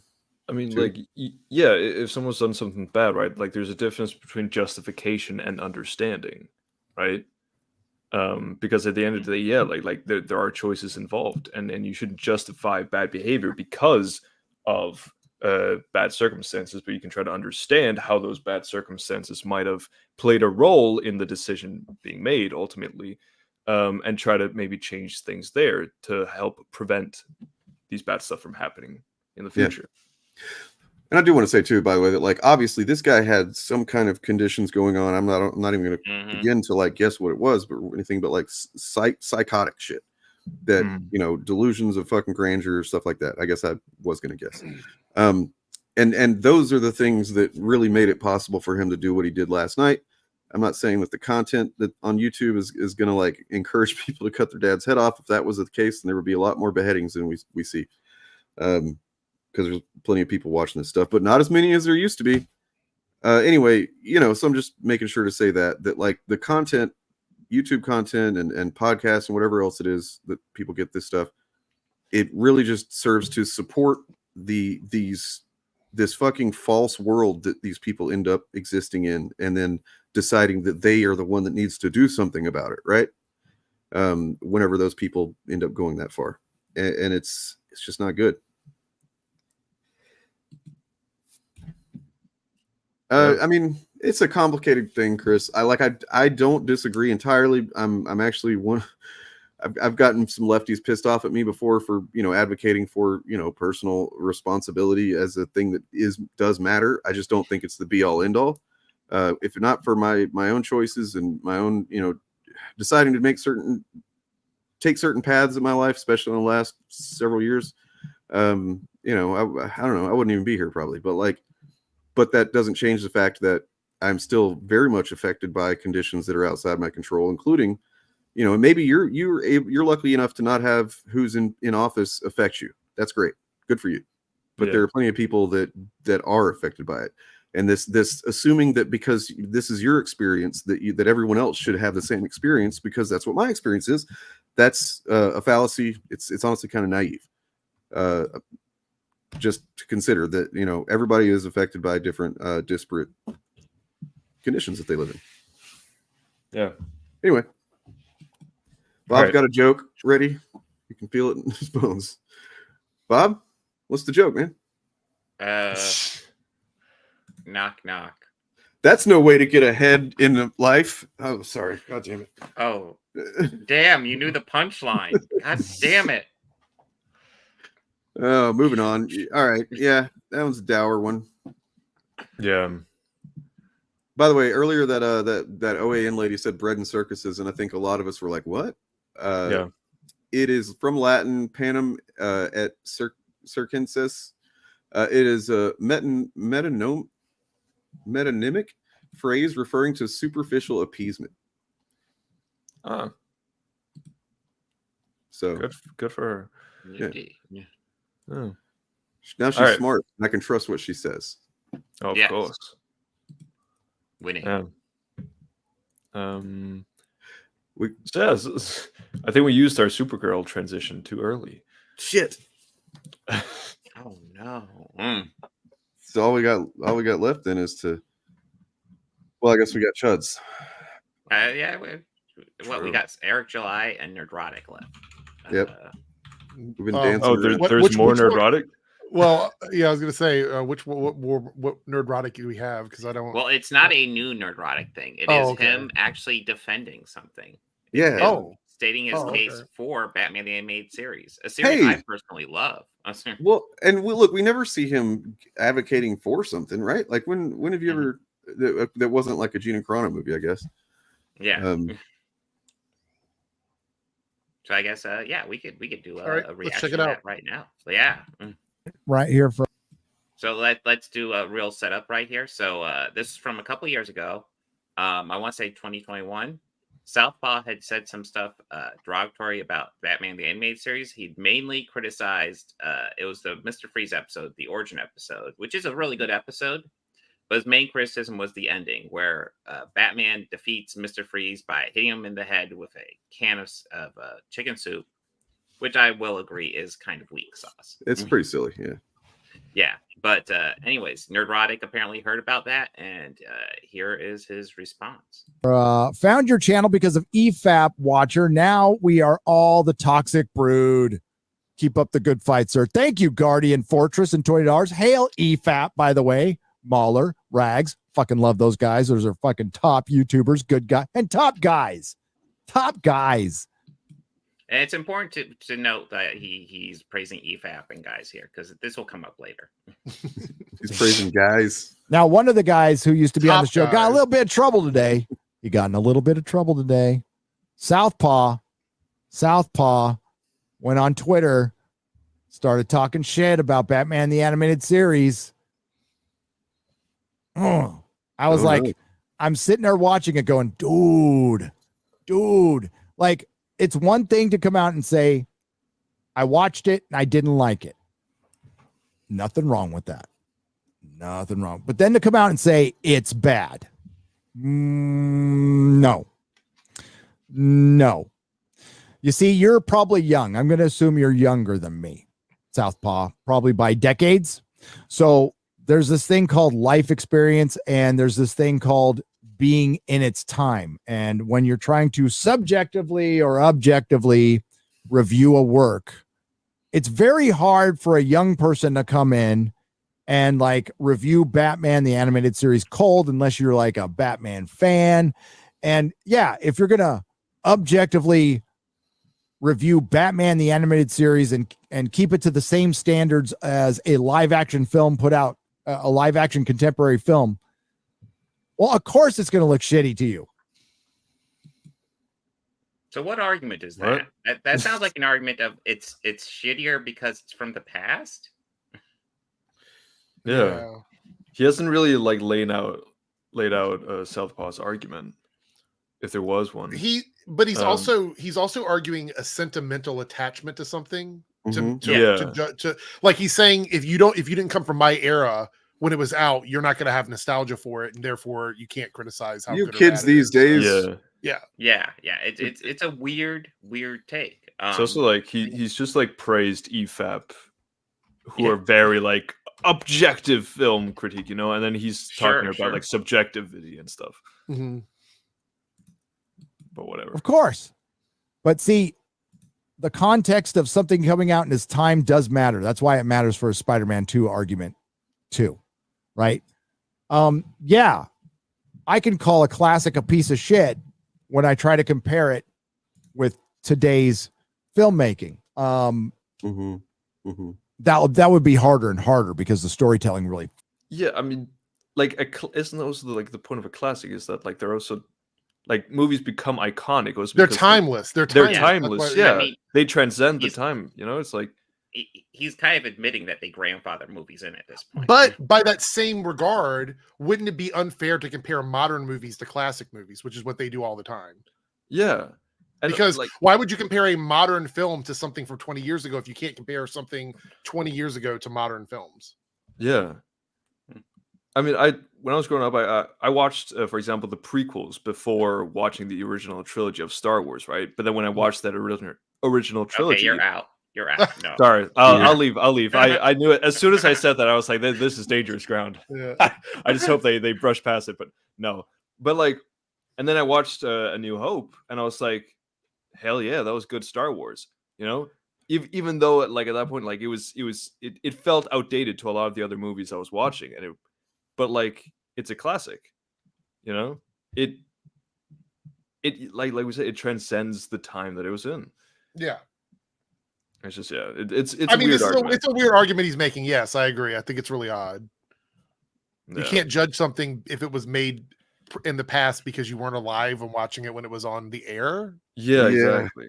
Yeah. I mean, like I know that there are some people who like, you know, who watch a lot of big modern blockbusters, right? With like a bunch of CGI and like realistic looking stuff, who maybe don't like watching CGI from like older movies and stuff.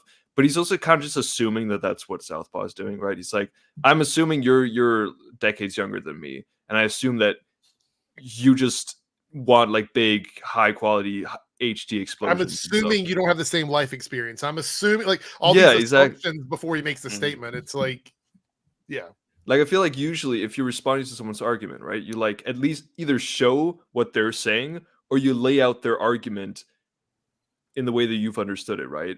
Trying to be true to their own argument. Yeah. And then you argue against it. I want to Rather than say, just assume sorry. shit. Go ahead. No, go ahead. Okay, I was gonna say that we already know that they don't do that because there was that whole argument between him and Jeremy and Az and Ryan that they wanted to talk about something that was only a couple of weeks old, and they're like, "We're not going to talk about it because it's not in the news right now." It's out of the algorithm, guys. Yeah, You can't. It's not in the they're algorithm. algorithm chasers. They don't care about the content they're making. They're just chasing the algorithm. Yeah. True. Oh, and real quick, so the Batman animated series, the production order is all out of whack. I have the first box set, and it's just by production order. And yeah, for the most part, it's fine. Although it begins with a Robin episode, and then Robin's introduced like later in the season. It's weird. I don't know if they actually. I imagine there is a proper timeline order, but I don't know exactly what it is. I will say, if just watch in production order, there's like mainly one wonky episode, and then the rest is fine. So yeah, like it's his defense, quote unquote defense of the show comes off like someone who like he's trying to like he probably does feel personally motivated to defend the series, but he also knows that he's got to like do it in a kind of a I guess their version of politically correct kind of way where like you can't offend the that's why I had to make sure to say subjectively or objectively you know. So he gives like a fucking non-defense that's just based on, well, you're young and I'm old and yeah. Killer debate. Okay, you the big bad booty daddy. All right. What does that fucking even sucks mean? these days, but you know what I mean. So to say something is objectively bad is disingenuous. Because you have, for one, nobody can really be that objective. Everybody. What? Oh, fun fact. At the beginning of this, he was saying "Hail EFAP." Whoa, hold on. Who is this guy saying a thing that I agree with right now? Yeah, I mean, I totally 100% agree with that statement. Yeah. Nobody can be objective when it comes to art. It's impossible. There's no such thing as 100% objective. He has bias, however slight they do. No Because we're way, human. really? It's fine. Oh. And it's totally fine to not like Batman the Animated Series. You're wrong. Is Gary human? No, sorry. I love that he says it's totally fine to not like the series, but you can't talk bad about it. Right. You're just about to say you're wrong. I mean, he sounds a little SJW-ish according to their standards. By I think the reason, like, he must feel compelled to defend it because he knows they're the objective guys, right? Like, so yeah. And to him, it's like it's different than somebody just saying they don't like it. To him, they're saying it's objectively bad, and he's like, I gotta, and I can almost guarantee you that Gary has said stuff is objectively bad even recently. Like this is weird that he's saying this now. It's the underlying premise of like all of his content, basically. Like all of their content, they all make content about this stuff as if like clearly this wokeness is woke and bad. To anybody thinks so, anybody that doesn't is just a shill, right? Yes, it's totally fine to not like Batman the Animated Series. You're wrong. You're what? Objectively wrong. Listen, guys. All right, art is subjective, right? The way we view these things, we all have biases. Okay. If you don't like the show, that's completely okay. You're fucking wrong. I would. Stupid. He just finished a sentence where he said that everybody has a bias and you can't objectively talk about the value of something or the quality of something, but then tell someone that their opinion is wrong. Yeah. He's gone way back. Like he started out just like I completely disagreed with how he was setting up an argument for something, and then he said something. I was like, oh, you know what, that's true. And then he just said that he's sending me on a roller coaster. I can't believe that he even talked about it this way, because it just sounds to me like in his head he's trying his best to tiptoe around this to make it make sense. It's he's special. Absolutely wrong, but there are certain universal truths. What? Like my Batman show being good.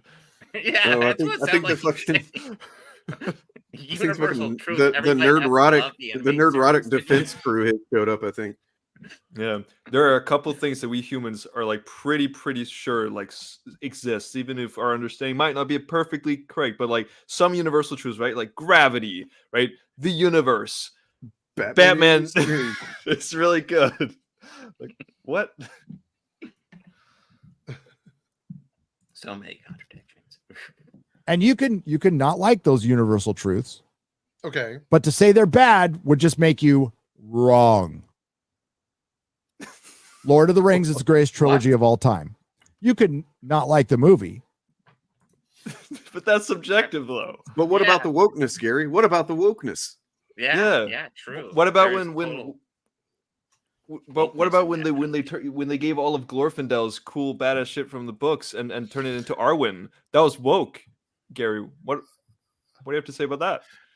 Is this person defending Gary? I'm just curious here. It's a joke. Yeah, there's a couple of them doing that. Okay, so my question is he lying about anything that he's saying? Do you believe that it's just humor, or does he believe what he's saying? Because I think everything he's saying he believes in.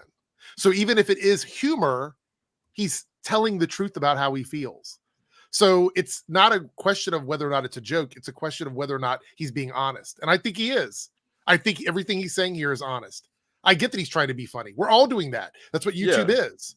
But but you have to discern from that what they're really saying versus what they mean. And I truly believe that everything he's saying here, I think he believes that Batman is good and that he thinks that Southpaw is wrong. I think that he believes that art is not objective. I think he believes that Lord of the Rings is the best trilogy of all time. Nothing here tells me that he's saying any of these things in jest. So the humor is like implied with the remarks, not necessarily him just lying. Because either you have to say he's lying about this and that's the joke, or is the joke just his personality making fun of this? Because I think he's being honest about all of it. Yeah. But it's still the greatest trilogy of all time. Batman the Animated Series is the greatest animated series committed to television. Maybe that's supposed to be funny. You could not like the series, but it's still the greatest of all time. You could not like ice cream, but you'd be wrong. You could not like puppies, but you'd be wrong. These are universal truths. So, so he was trying to make his argument, and he wasn't being a dick about it. And he's another YouTuber, and I don't want any heat brought to, like he put up a Spider-Man 2 takedown, and I want to pause for a second though. Gary rarely does this. Like he doesn't usually interact with like the drama stuff. He kind of stays away from it typically. I think even more recently he stopped doing this, like stopped engaging, because I know he made a comment about Bob's video. I don't know when that video was uploaded. When was that? Last year or the year before last? Yeah, it was, last year. Yeah. He rarely does this. Typically he kind of just does his own thing and doesn't sort of engage with people outside of the podcast. So it's just funny to me to hear him talking about somebody else like this. Well, I mean, I feel like every time he does this, though, when he responds to somebody, even in a video form, like the other person's not even there to challenge him. his responses are really fucking weak sauce. Well, Just like, he's what not going are to you debate doing? anybody because I don't think he cares enough to do. You know what I mean? I don't feel like he gives a That's shit true. enough to debate people. And I don't think I'll be honest. I don't think he would be a very good debater. To be honest. So. Well, I mean, that's why he will literally cannot talk to us, or you know, and of course, even though he knows who Bob is for sure, because I don't know if you noticed in that clip of Critical Drinker Bob, whenever he's like, "Oh, bring Organized Chaos on," Gary makes some kind of face or something. You know what I mean? Like he knows the name whenever it's said.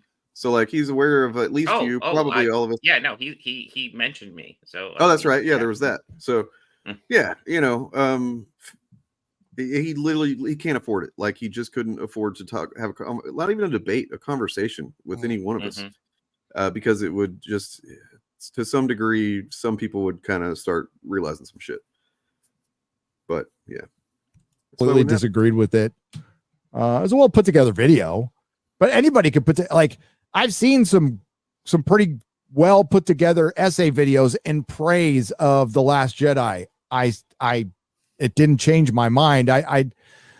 Video. I guess there's a video essay, a 5-hour video essay on fucking Doctor Who. Who's gonna fucking watch a 5-hour video essay? Come on. Hold on, I just want to point out that like we were talking about getting siloed in this fucking algorithm content, right? Like this is a comment that really shows that. Like you literally don't understand anything outside of the talking points about specific media that you've been fucking fed video after video after video by dozens of YouTubers saying the exact same thing over and over and over again. That's the only fucking frame of reference that you have for anything you can say to us. I don't even understand this comment. And that's not how Ray is spelled, you fucking moron. We're not even talking about She-Hulk. No, maybe they are talking about Ray Stantz from the Ghostbusters. Maybe. Oh. Like, I mean, a random name drop. Okay.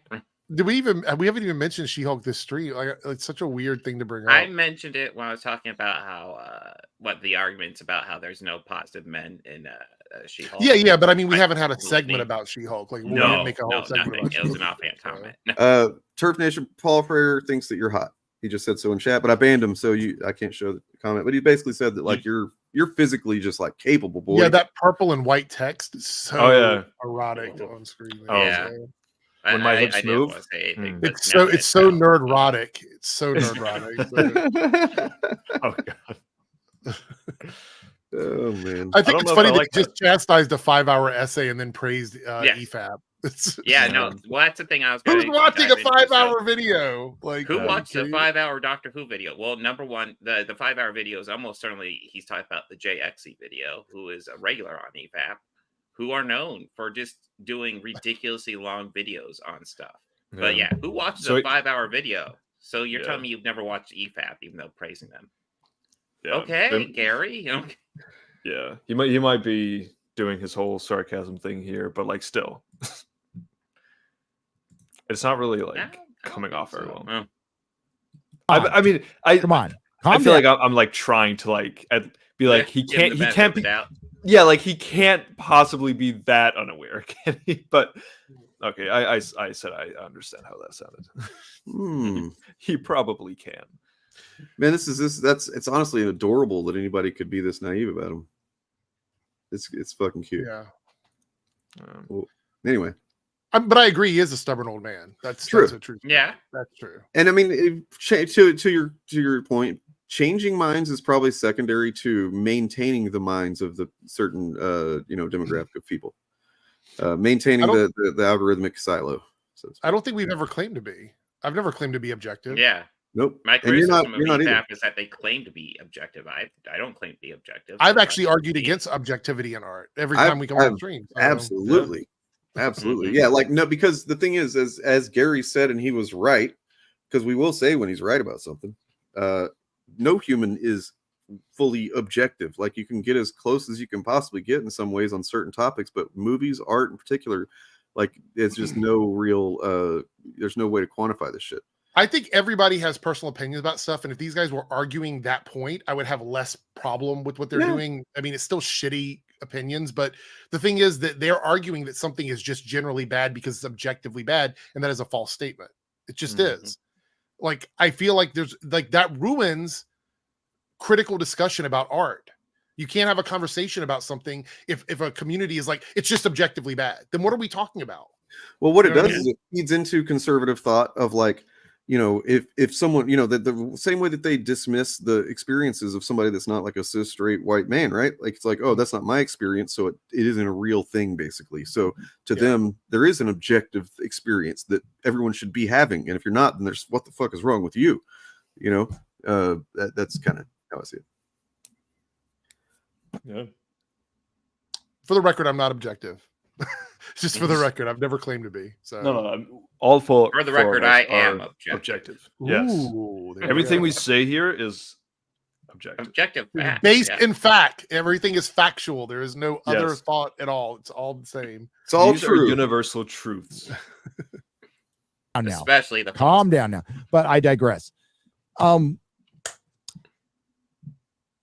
Batman the Animated Series is a universally loved thing by I love the series. I loved it, so I don't have an issue with that. When he doesn't have a fucking rant about fucking diversity initiatives or whatever and Disney and shit, like, so he doesn't know what to say. Like he kind of but Batman's actually kind of It's good. It's good. I like my Batman series. pretty much everybody. By pretty much which means it's good.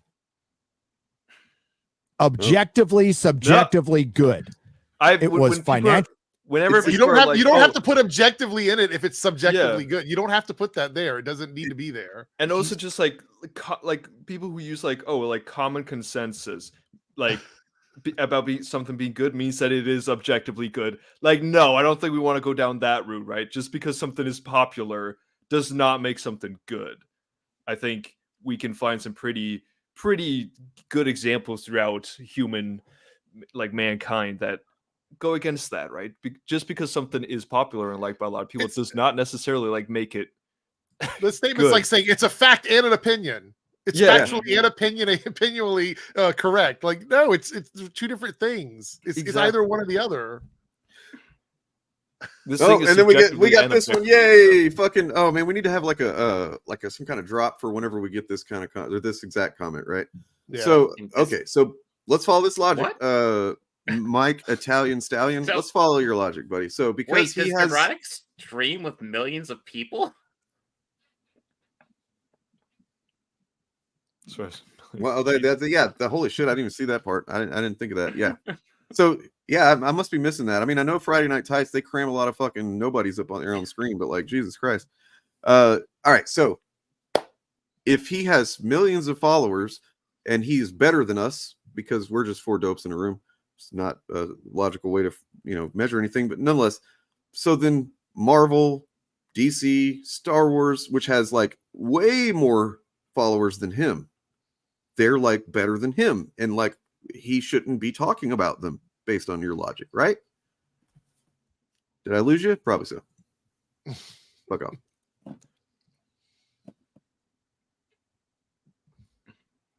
Less than 1 million. Yeah, I know, right? Like, it's really less than 1 million subs. So yeah, you want to prove that something can be popular but shitty? Nerdrotic's YouTube channel.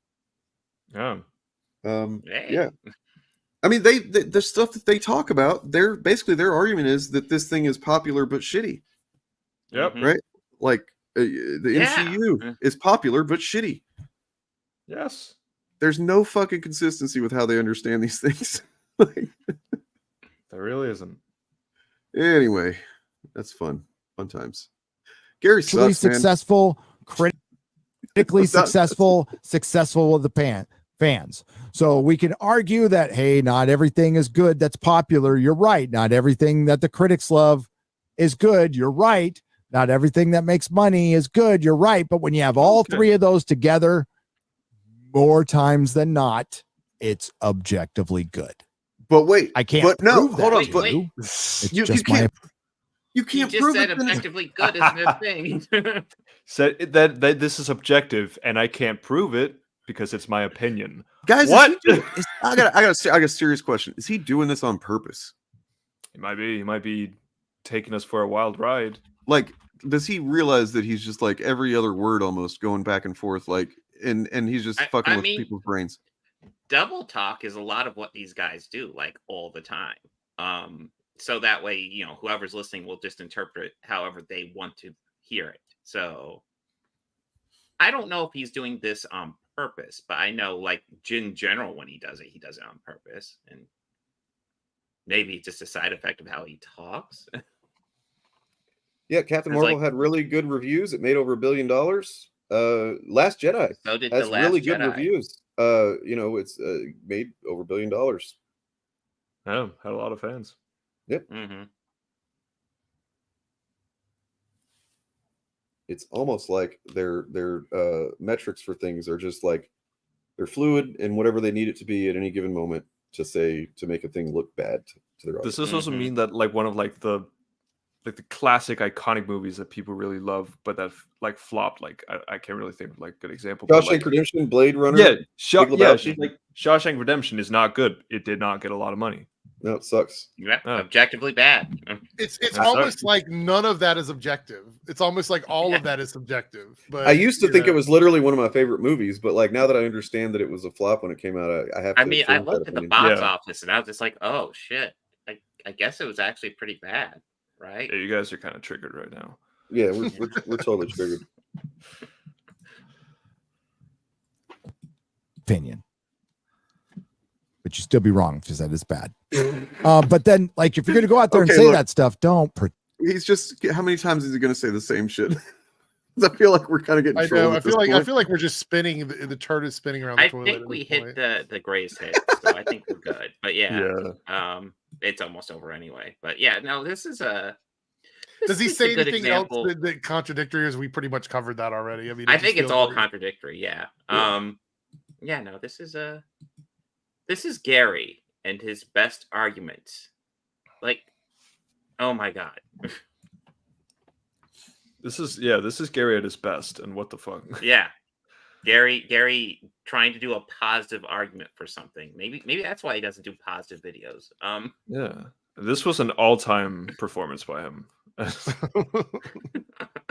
So like if we were to like I guess start challenging his takes on wokeness like in a direct conversation or whatever, like we kind of have an idea about how he would perform.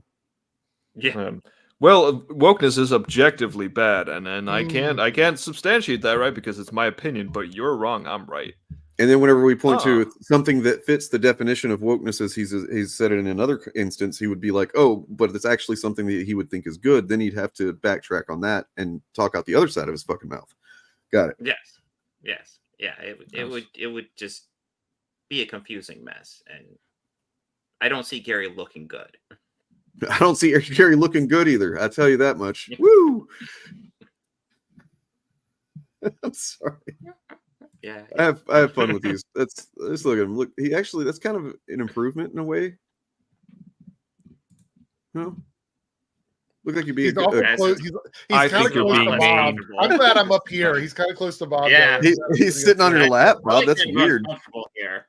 Really, Gary. Gary, get off of Bob's lap. Gary, Jesus. you already admitted Miles Morales is Spider-Man. I'm good, man. No, he wants to show you how wrong he was about it. No, that's me, CJH. I do the clickbaity thumbnails. That's what I do on my channel. I make them. I put fire in the background and everything. I want people to know to click on my videos. So Yeah, listen, clickbait is part of the YouTube game, right? As long as you say something is. like good. Well, I mean, once people look, have clicked on it, then I've actually been going pretty don't hard mind on my titles and thumbnails lately, especially my titles, and I've gotten some people pissed off. I don't know if you guys have seen like the names of a couple, like the tip of the Geeks and Gamers / child was it Child Predator Iceberg is the name of one video, and it's like, and that feels gross. If I'll be honest, it feels weird for me to even type that in and to upload it and go, wait, and is this okay that I'm saying this? But like then I think about it and I'm like, I can make a case for this being a valid title for this, whereas like the shit that they often call stuff, like I don't. So yeah, I still think that my shit is more ethical and actually pretty rooted in the content of the video compared to a lot of the shit that they say, where they're using words like, destroy or whatever. How many times have they said Star Wars is dead? So on and so forth. Panic. Kathleen Kennedy's getting fired now for 4 years and still working. I mean, it's the same stuff over and over again. lying. I mean, What do we got next in the pipeline? What's up next?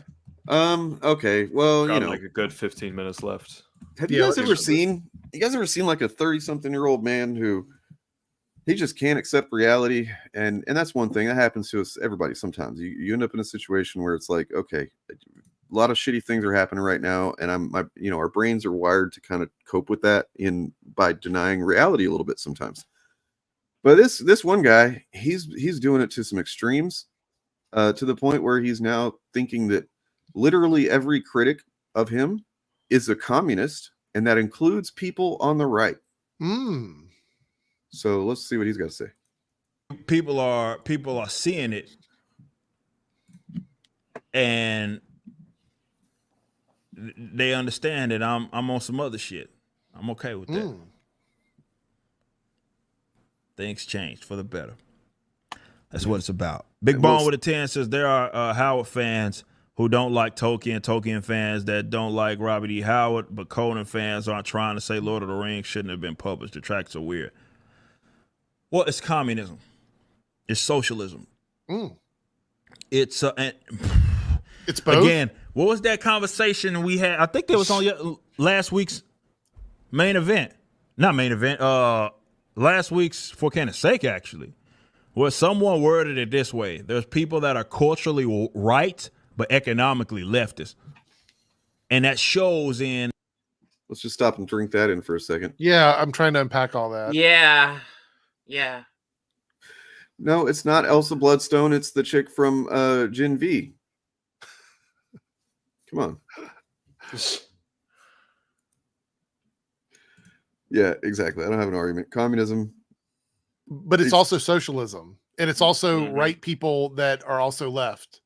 I mean, you can tell these people don't actually know shit because of how often they mix communism and socialism and just use those words interchangeably. It's like, those are different things, right? Yes. Just throwing it out there.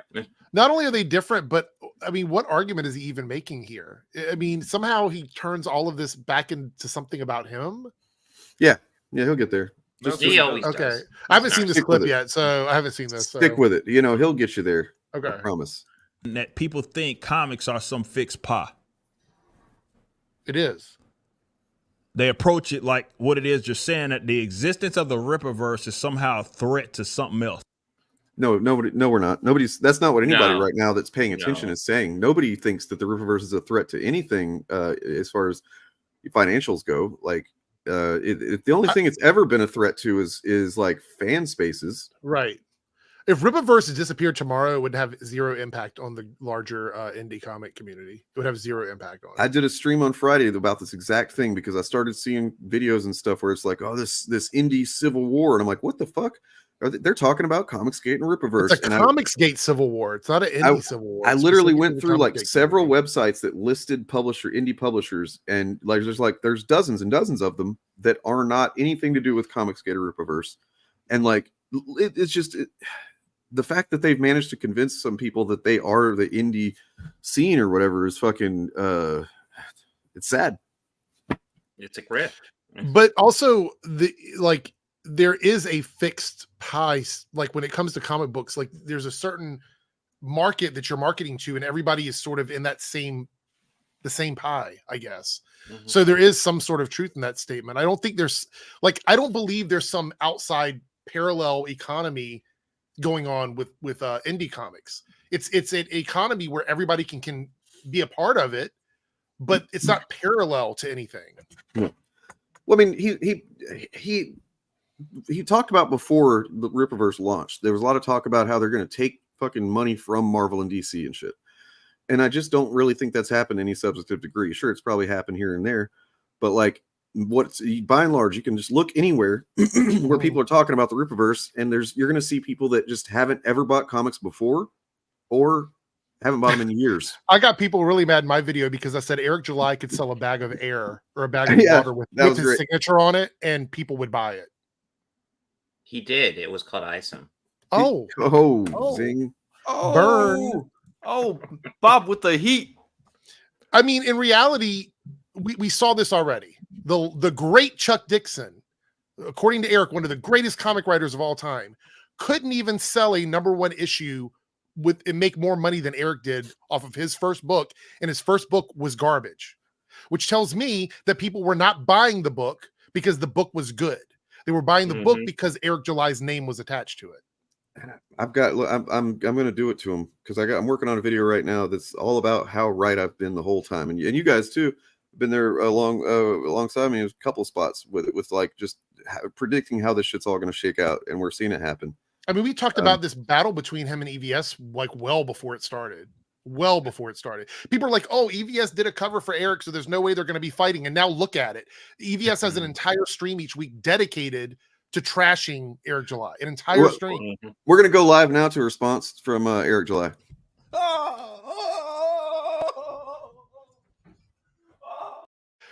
Why does he have a fold up chair or whatever? I don't know, man. It's It's instead like of a regular like office all chair. that money and he's sitting on a fucking metal folding Yeah, chair. folding chair. It's like that is the most uncomfortable thing I could imagine. What like I can't stand folding chairs. I guess maybe he likes them, but Maybe that's all Glenn Beck will let him have because it makes Maybe, I him don't like know. sit up straight and doesn't let him relax too much. This is the other thing is I do believe that we'll see the kind of push that the Rippaverse actually has with their community with Yaira, because it'll be another comic that isn't written by Eric. And to be fair, Eric even said that he's got comics coming out that have nothing to do with him. So I'm wondering what that even means. So he's literally just distributing people's comics at that point. I mean, Well, I don't know. Let's get to the real thing, right? Like, because this was just me kind of like I saw this morning and I was like, it's kind of sad. Like the more as he goes on, it's a few like how long is this? 4 minutes or so, and it just he's sitting there he looks defeated a few times. Like, well, he's dealing with all this drama around the Saska sisters. Like it's really taking its toll on him. I think. But he also made a move. He made a move. He said, you know what? I need some positive attention on me. I'm going to virtue signal. So he virtue signaled pretty hard, and what I mean by that is he virtueless signaled, he vice signaled, and yeah, you got a video about that, DJ. If you want to talk about it again, are we talking about the Twitter stuff or whatever? I think we need to. Like, okay, so apparently there's a lot of stuff about the Saska sisters. I'm not judging them. All the information I'm going to provide very quickly here is not me passing judgment on them at all. I really don't have a lot of respect for them, but I'm not going to pass judgment on them. So the Saska sisters, people have been digging up stuff they've been doing over the last 10 years. Some of the movies they've been involved with, a director by the name of Lucifer Valentine, who has been in some really shady shit involving, SA and children and stuff like that. They were very heavily involved with that. They've done a movie where the two of them as sisters are making out in the movie together and throwing up on each other in the movie, like vomiting on each other while they're making out. Apparently it's called horror vomit porn, I think is what it's called, or something like that. Vomit core, where they're just throwing up on each other and stuff like that. Which, by the way, making out with a sibling, even in a movie, is just very strange. Yeah, I don't, again, no judgment. I just don't fucking get it. But that's what they were doing back in the day. They're feminists, out feminists as recent as 2022. They were doing panels about feminism. They've done entire segments on news articles about feminism. They're queer women. At least one of them is pansexual. The other one is queer. But I don't know if they're both pansexual, but they identify as queer. They support drag queens. They support trans rights. They support trans children. They're very much outspoken, politically progressive, right? So, and there's even more than that. So the question that a lot of fans of Eric July have for him is, why did he hire these women to work for him? And his argument to that is, we leave politics at the door. But the problem is that he has done so much astroturfing in his community that's anti-progressive, anti-women, anti-queer, all this other stuff, that for his fans, there is a almost feedback response to like, why are they working for you? And so we're getting a large group of his fans that are upset about this. It also, I want to point out, he has lost almost 7,000 subscribers in a year. Woo. You know how hard, for anybody that's not aware, that's not like done YouTube or something, it's actually kind of hard to lose subscribers to that degree. Like you know, think about how many channels you've subscribed to and then you just don't watch anymore. Like you maybe watch. Yeah, people have to actively go to your page and unsubscribe from you. It's a statement to unsubscribe from someone. Like it's, And you know, it's a big deal. His video views are also, look, I am not going to act like my channel is some massive, huge success. I've never claimed to be that. But when your hashtag is "we will win," but your views are like 3,000 views of video on a $500,000 or 500,000 subscriber channel, the math ain't mathin'. It's not working.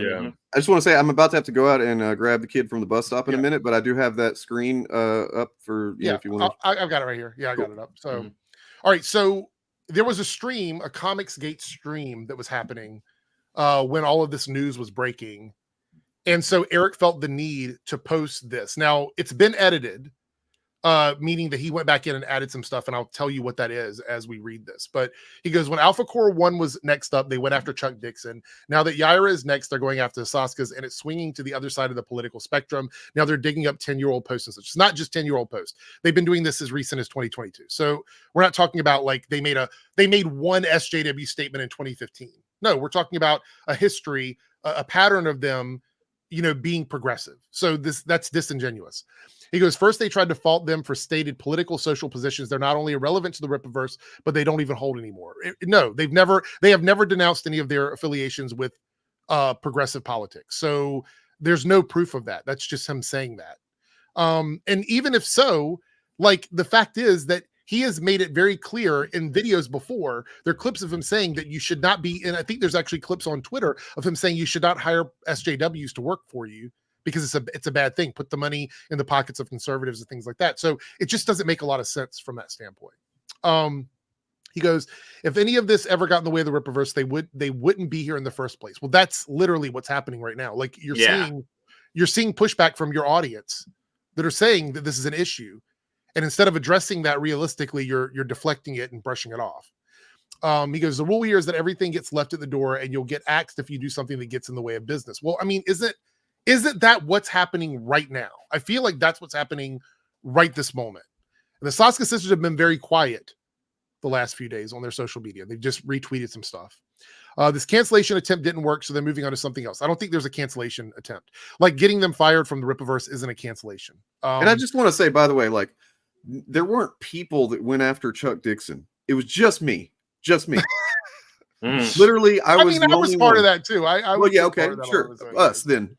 You know, the initiative, we could say that, but like, yeah, give credit, motherfucker. Anyway. Yeah. And the guy on Reddit that we took the post from, or the person on Reddit, I should say.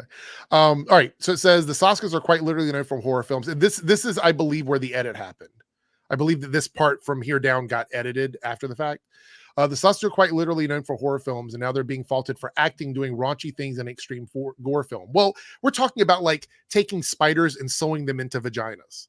That's the kind of stuff that was happening in these movies. Like, I don't think there's any issue with people that want to watch that content. It's really gross. Like, I can't watch vomit porn horror movies. Like, I can't do that. I can't even watch Saw movies. So I wouldn't be interested in this stuff. But the issue is it's so outrageous that a guy who claims to be a Christian guy that wants his comics to represent these values hires people that are engaged in this kind of stuff. It seems a little weird to me. I don't know.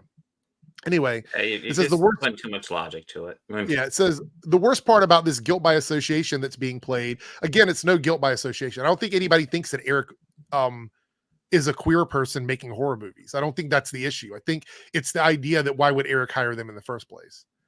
They acted in an early film in their career that was directed by someone who turned out to be questionable. Not questionable. The guy was doing some really fucking awful shit.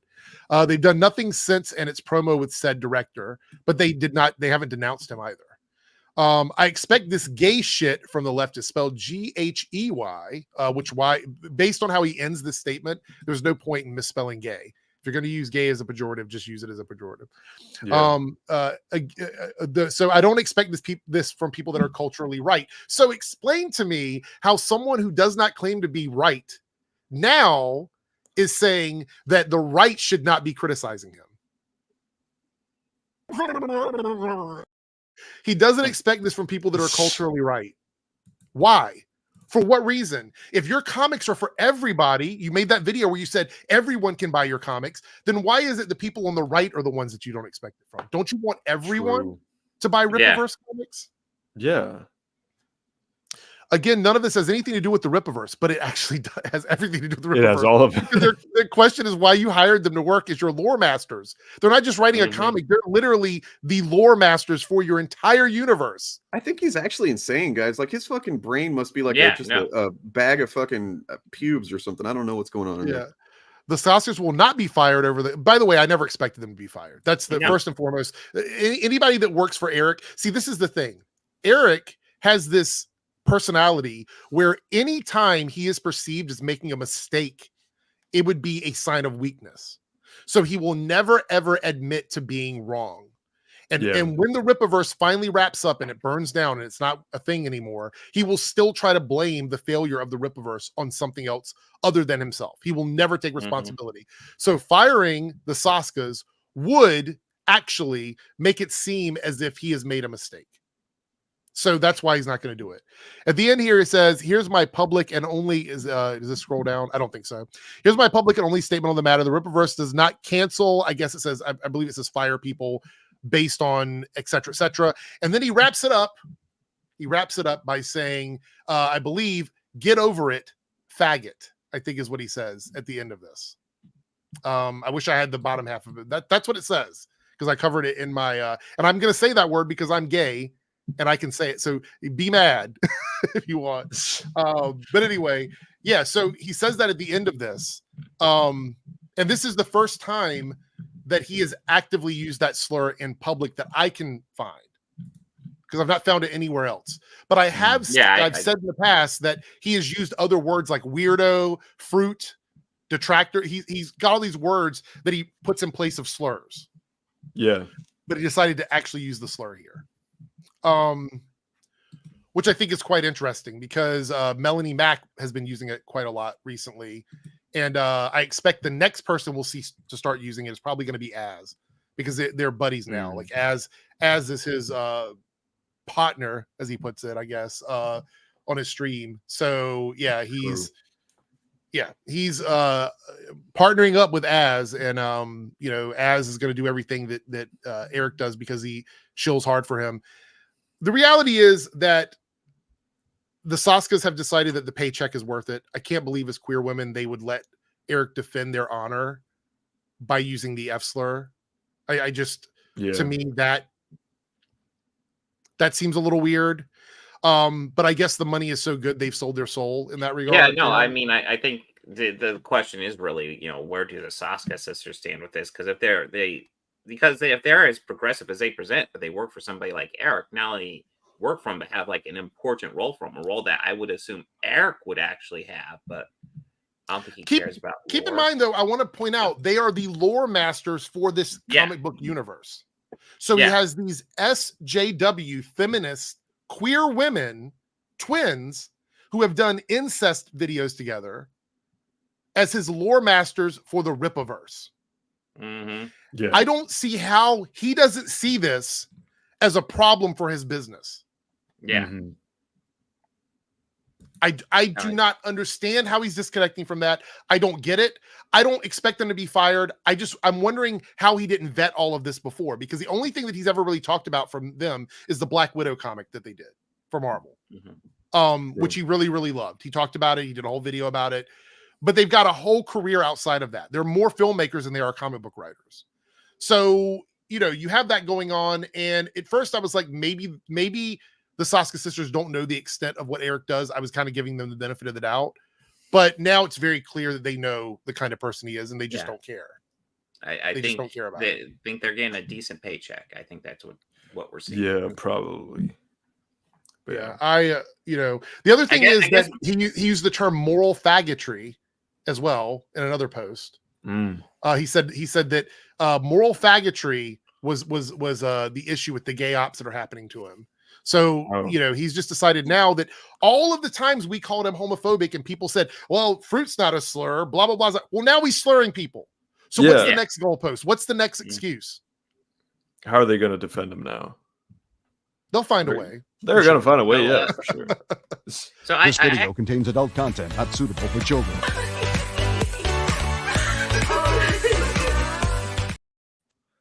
Yeah. I also just before we get into anything else, I gotta head out now. But yeah, I only have a few more minutes as well, but yeah.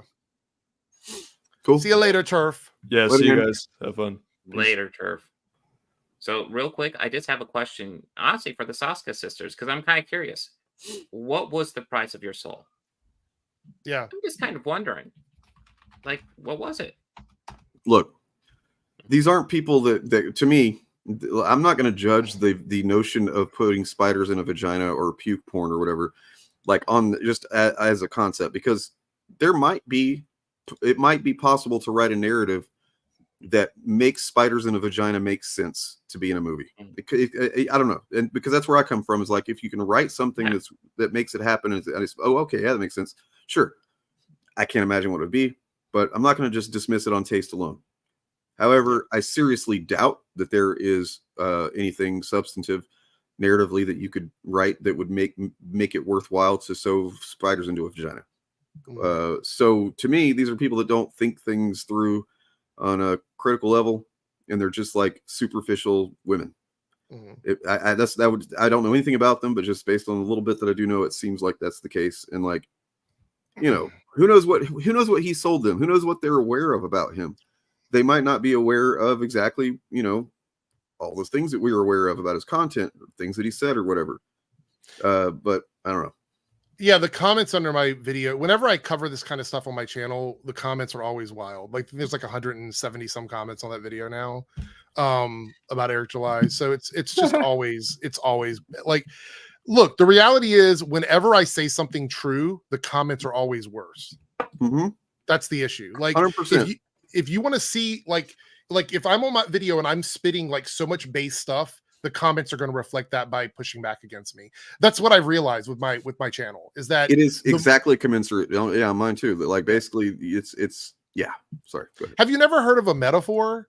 Like, we're not talking about literally selling their souls. I mean, were you, Bob? No, maybe I wasn't. Maybe Bob was. A metaphor. My God, it's a very common metaphor for people that sell out. I didn't know it was that subtle.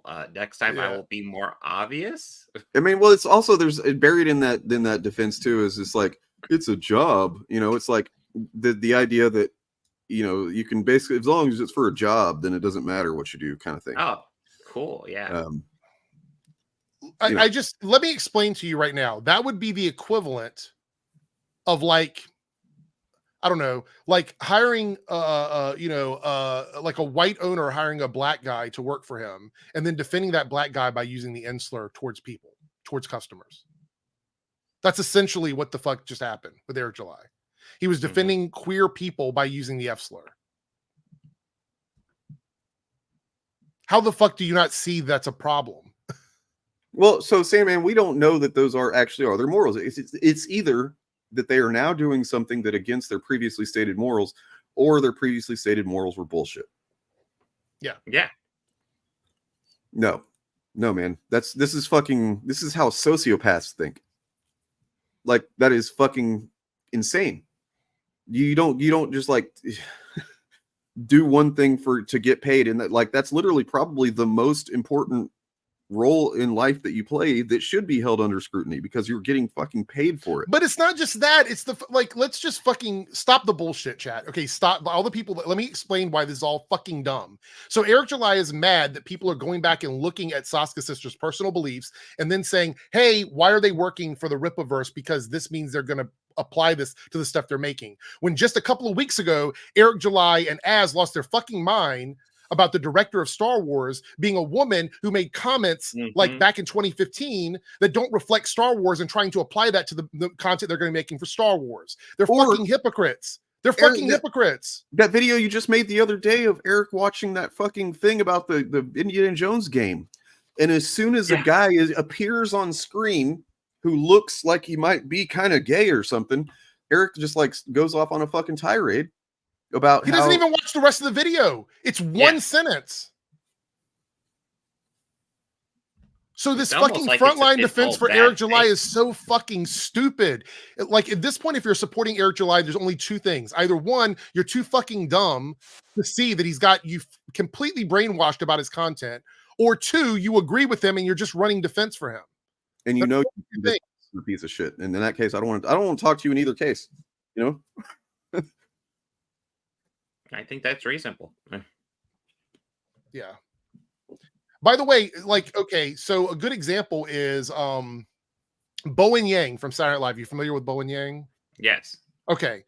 So I saw this, yeah. Saturday, Dave Chappelle, who has spent a great amount of time on his specials talking shit about trans people and queer people, showed up at the end of an episode of Saturday Night Live, right? And he was just there. I guess they brought him up on stage to say something at the end of the episode. Bowen Yang, who is a gay man, stood as far away as he could from Dave Chappelle while the rest of the cast stood up front with Dave Chappelle. Mm-hmm. If that doesn't speak to the kind of bullshit that gay people and trans people have to deal with on a day-to-day basis, I don't know what does. Well, let me ask you So this, I just don't have Dan. time for this shit, man. Like I just Hey, don't. And I don't believe that you're engaging in this dishonestly. I believe you're kind of just fucking stupid. But check this out.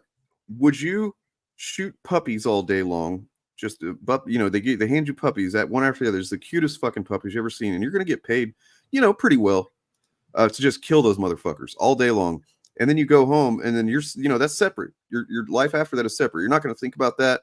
You don't feel like you've maybe done something that you shouldn't have done all day long for money. That's what we're talking about here, man. Like you're talking like a fucking child. Like literally, Lucifer said it's baby talk. Do you not actually think of these things, or are you just reactively fucking lashing out in defense of this guy?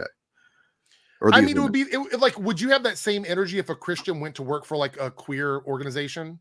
Would you be like, oh, they're Christians, but I guess they're supporting trans and gay people. It's just their job. No, that would not be the response to it. So let's not pretend that works in the opposite direction, because it doesn't. Yeah, shout out that guy. Appreciate that, man. Yeah, we don't have to agree. But I appreciate that you're willing to hear us out and you're not saying silly shit like Panzer Dan. Have a good one. Yeah. Thanks for listening to us and being civil and reasonable. I've always said every podcast that I've been a guest on, whether it be conservative, middle of the road, here with you guys, whatever, I've always said that I don't necessarily think people have to automatically agree with me and do everything that I say. That's just an unrealistic expectation. I just want the opportunity to speak my mind and give people the chance to hear another perspective, because I think that's important. It's honestly like kind of frustrating when you think about it, because like YouTube comments and chat comments of like people, random people that show up to disagree with you, they're going to be the most bad faith, simplistic, idiotic, shitty version of that thing that it could possibly be, to the point where like, yeah, I usually want to just ban them after I see that they're going to do that and nothing but that. Whereas like someone can take the opposite position on something I'm talking about. And if they're doing it in a way that isn't that, like if we were speaking to each other, vocally or face to face, then I'd probably be willing to have a conversation. But like, so it ends up looking like to certain people, I guess, that we're just like ban anybody that disagrees or whatever. I mean, realistically, we're looking at stuff like what Chuck Dixon did on Twitter. We didn't really talk about, but just briefly, he shared fake artwork with text on it that wasn't the actual text.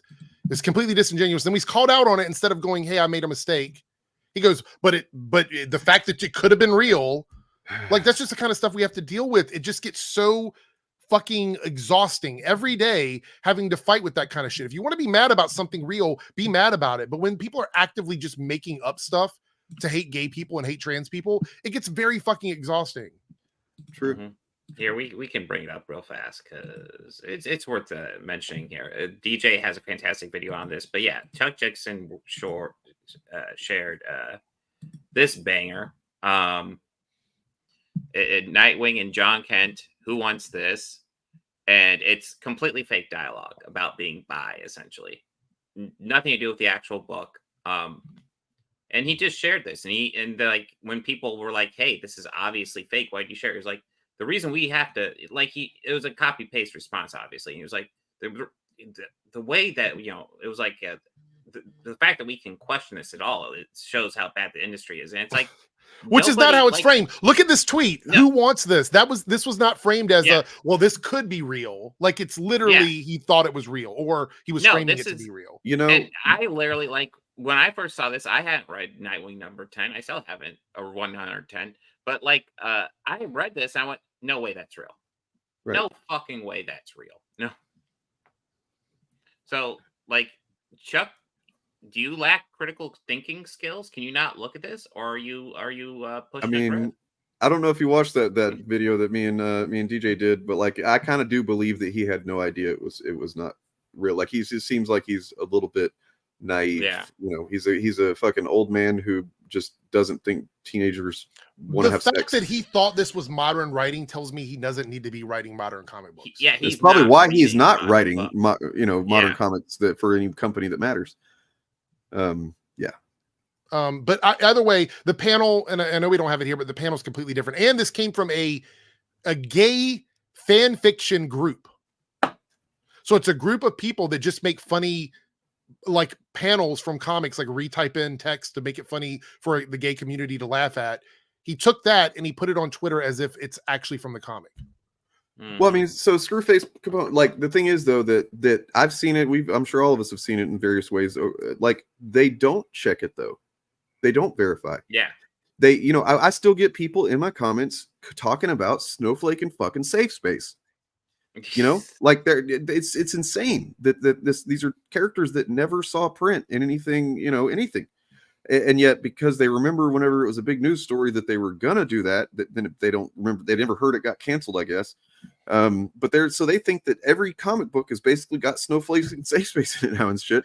And I know it's a trope, but I have to tell you, like, as someone who has seen it a lot in my life, there are very few times that I can remember at almost 50 years old that a straight person was this obsessed with gay shit that they were not gay themselves or bi.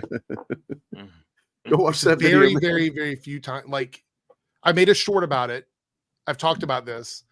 Like, I know it's a trope and I don't like to throw it out very lightly because it is sort of one of those things that can be used in a harmful way, but I just can't imagine straight men sitting around thinking about gay shit as often as some of these guys do. It's baffling to me.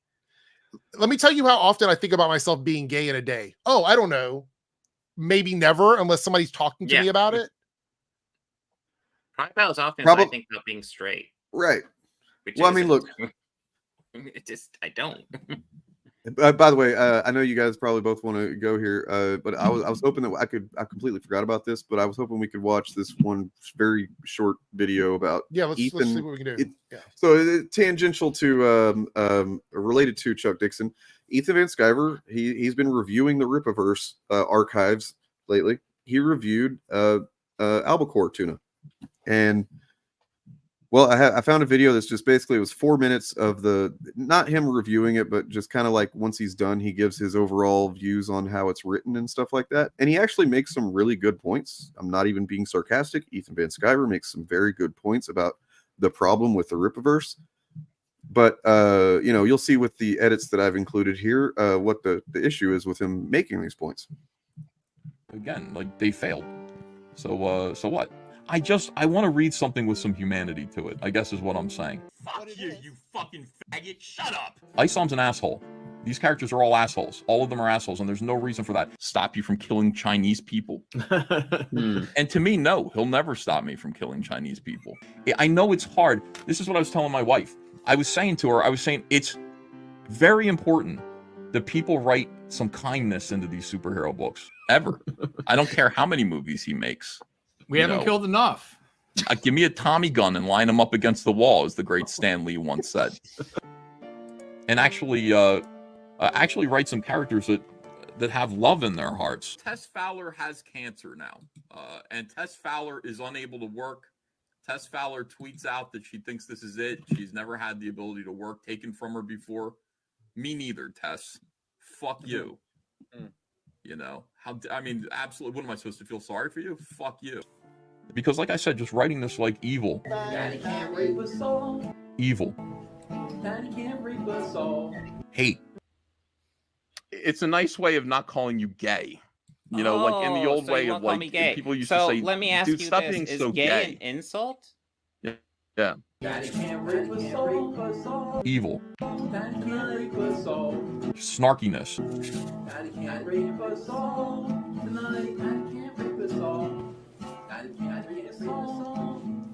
Over and over again is, I mean, over time, like, what do we have to believe in? I don't want pedophiles to target our children, you know?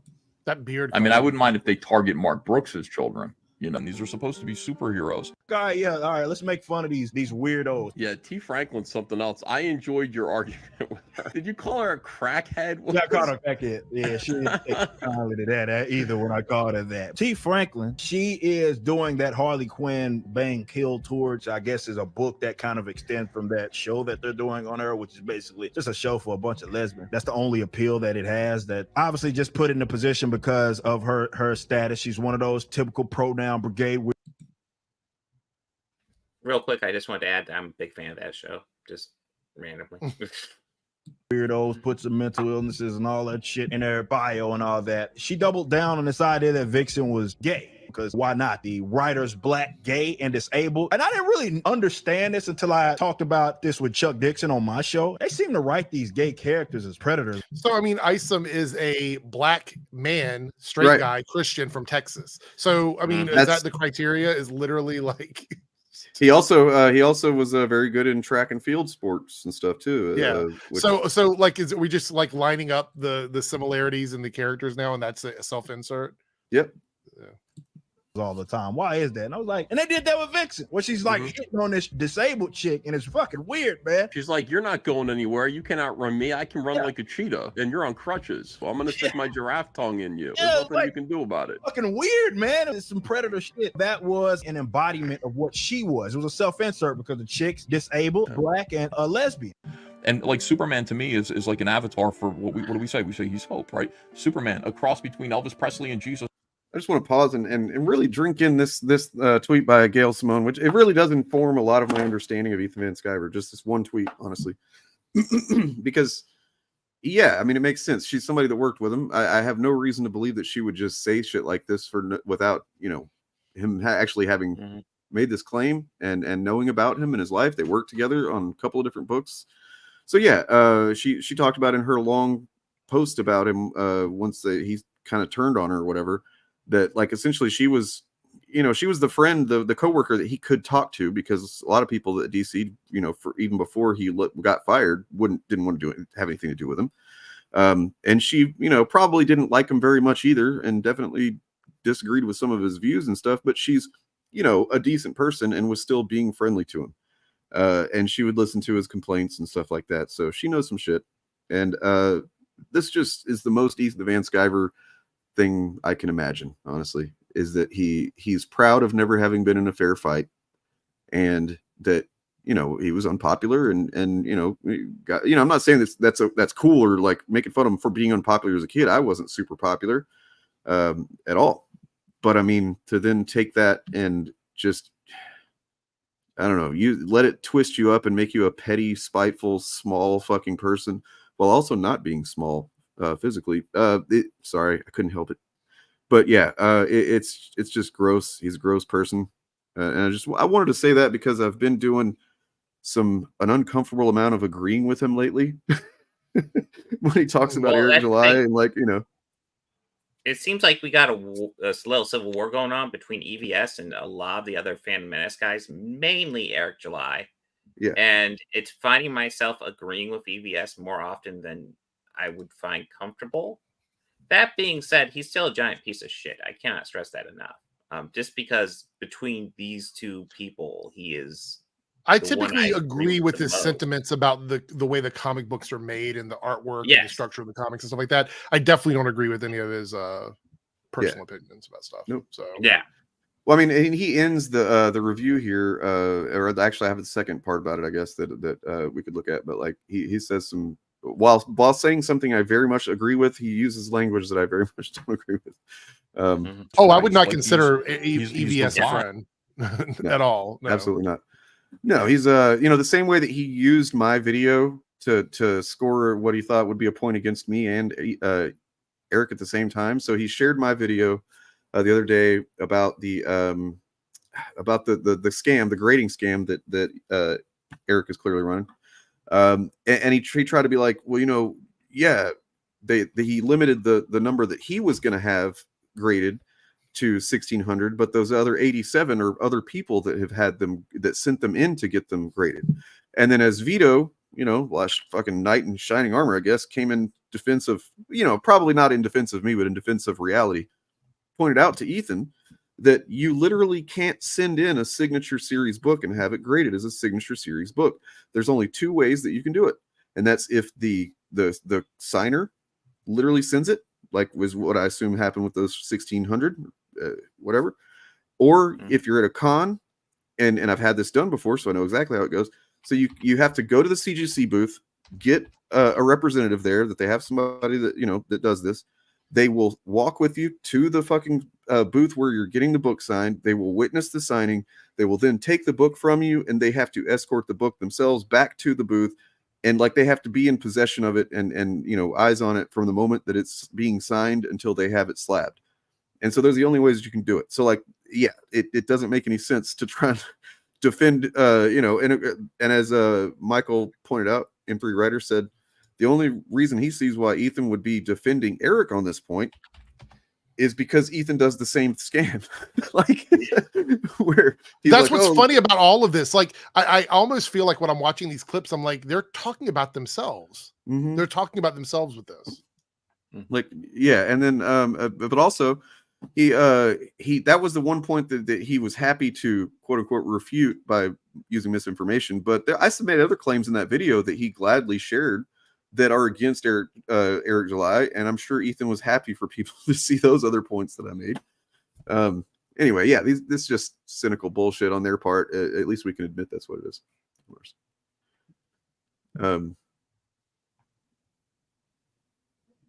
What? Oh. He's somebody who we want to aspire to be. I don't want to be like that guy. And he's the main hero of this book. He's clearly a stand-in for Superman, and he's an obnoxious piece of shit. And he failed. It's all over the place now. Everybody knows your name is Matt. Right? Wow, Evan, do you always dox your former customers like this? When they're not my customers anymore, I no longer care. I've been a professional comic book artist for the past 30 years, okay? Let's keep exhausting the bank accounts of a small demographic of loyal pay pigs over and over again. Okay. Okay, you fucking faggot. Shut up. Yeah. Okay. Well, as much as I'd love to hear more Ethan, I'm pretty much done. Yeah, that's enough of that. Look, this internal civil war is an example of the prolonged Chudpocalypse we've been talking about since last year. So, look, I've been right on a lot of things. You're going to see in the video pretty soon that I've been right on a lot of shit with these guys, and I'm going to make another claim here. They're done. Like, there's no way that either one of these factions can grow anymore. The fact that they're so focused on each other right now just kind of shows that they don't have anything better to do. Like, I don't know, make comic books. You know, like they're getting more attention from within their own, you know, people that are inclined to click on their videos that maybe haven't been watching lately. So they're seeing spikes in their numbers and whatnot. But that's it. They're not gaining anyone new to any substantive degree that's going to like. It's going to be the same stagnant pool of pay pigs forever. And you know, every once in a while, some will drop off or whatever, have a massive coronary and die. Who knows? And that's it. There's not going to be like some Comicsgate resurgence where they're going to, we're going to win. What are you going to? You're not going to win shit. Rippaverse definitely isn't going to win. Rippaverse is done. It's fucking done. Like, it was already on its way down. And then every move that fucking Eric has made, every statement he's made has been one that's fucking putting another nail in the coffin of the Rippaverse. So. F-slurring your potential customers after you've just said, I want everybody to buy my comics is really a fucking choice. Yeah. It's really a choice. I mean, look, it probably will, you know, kind of like cement the support of a handful of fucking scumbags, you know, that like, oh, he's finally saying it. Sure, that might happen. But like, that's not going to be enough to take him out of the fucking death spiral that the sales have been in. I don't know if you saw this or not, and I guess we can wrap it up here, but Eric July has said that they want to start a Rippaverse media company now, like a news outlet or something. So whatever grift works, right? Sure. It's jumping from one thing to the next, trying to stay ahead is what it is at this point. So Rippaverse, we could kind of look at if that's the case. Rippaverse literally just means empty fucking branding that I can fit whatever happens to catch on and make me profit. However, I think we need to think about this, not now, because it would start a whole nother conversation, but we've always said that the fandom shit is just a pipeline to political stuff. We've said that for a while now. So it's no big shock to me that after getting people signed up for his comics, the next step is a political platform using the Rippaverse branding. So Funny that. And sorry, go ahead, real quick before we do any signing out, I just wanted to just to put the real panel up here. Tom Taylor. Yeah. With the By the way, he had a panel. very classy response to Chuck Dixon, which I thought was really funny. But yeah. And note the original post has been deleted since then. Yeah. Because it was dumb. Yeah. Chuck Dixon's a fucking idiot. Yeah. I did want to point out that I think it did get carried over to all of our streams on whatever channel you're watching, but there is an updated list of awesome fucking channels that you could consider subscribing to, or even not just peruse them, check out their videos. You know what I mean? I'm 100 away from 1,000 on my channel. So if you're not subscribed to me, head over and please subscribe to my channel. If you are not subscribed to Eric Debunks, what is wrong with you? Get over there and get this man. Can we get this man over 1,000 subscribers? I want to see 4 numbers on my screen. I want to see 4 digits. So, but yeah, so I mean, it's got to be like 20 different awesome channels. Because I mean, one of the most common things that I hear are people like, "Oh, I didn't realize there was anybody doing good content or whatever." It's like, well, I know we're hard to find, but look, we are amassing, and I'm putting us all in a list, but it's a good kind of list. So there you go. Go subscribe to these channels, and not all of them, by the way, are anybody that we've gotten their permission to, or they even know who we are necessarily, but channels that we're just shouting them out. We're showing love, basically. And then also, these are going to be continuously updated as well. Playlists, just check them out. Check them out. There you go.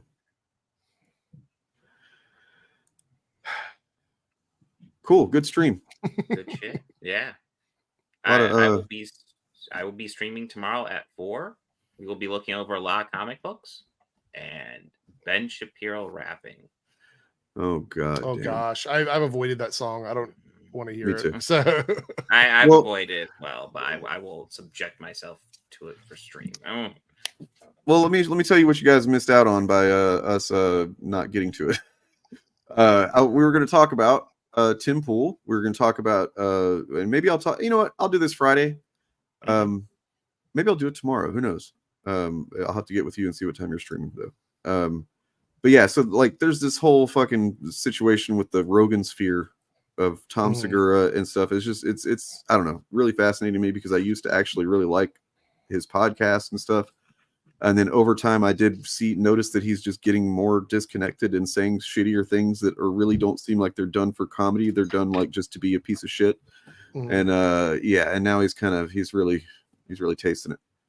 But yeah, so we're gonna talk about Tim Pool losing his mind, but we'll save it for whenever. I will end the stream with some of that though. Ooh. Peace, everyone. Yeah, everybody subscribe and like and say hello to your mother. And okay. Be excellent to each other. Party on, dudes. Yep. All right. Yeah. Peace out. Tim Heidecker on the show because he's been doing great reporting on Tim Pool as of late. Let's get to the big news, the breaking news. Big story last night. Podcaster, live streamer Tim Pool suffered a case of, we believe, diarrhea or vomiting or a little bit of both live last night on his Timcast broadcast while he was talking to Donald Trump Jr. Let's take a look and see what happened, and we can discuss what we think might have happened here. Since the last time. Before the question, I'm going to do something I've never done on the show before. I'm going to leave. I'm actually feeling really, really sick, but we've got some awesome friends. I don't know if Phil or Josie or somebody wants to jump in and take my seat. Why don't you guys both come up for a minute? I'm feeling real sick. I'm going to the bathroom. Yeah. Sorry. Wait, back this up. Ian, Ian, what is this? Ian's having a Ian freaks like. The choice Ian makes here, Ian is Tim's little toady here. Watch this. Or Josie or somebody wants to jump in, take my seat. Why don't you guys both come up for a minute? I'm feeling real sick. I'm gonna go to the bathroom. Yeah. Sorry to hear that. I'm gonna go. Why is Tim? Why is Wait, he wants to jump Ian on going the- to the bathroom? He doesn't want to be alone with DJ. Don Jr. looks scared too.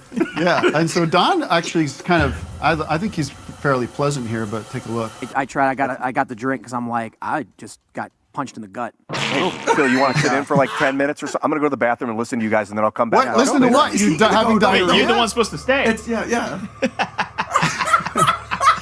Ian, how about not making this about you? I'm losing my fucking mind. I feel like I'm You moderating guys a zero won't hedge shut the debate. fuck up. Yeah, dude. Shut This the is what I fuck felt up. like at the zero hedge debate, Dude, by the way. Holy fucking shit. Let's just not we talk get over it. each other. I have had this debate 7,000 times. Hey. Yeah. And I'm sorry. I'm losing my fucking mind. I've been a professional comic book artist for the past 30 years, okay? Let's keep exhausting the bank accounts of a small demographic of loyal pay pigs over and over again. Okay,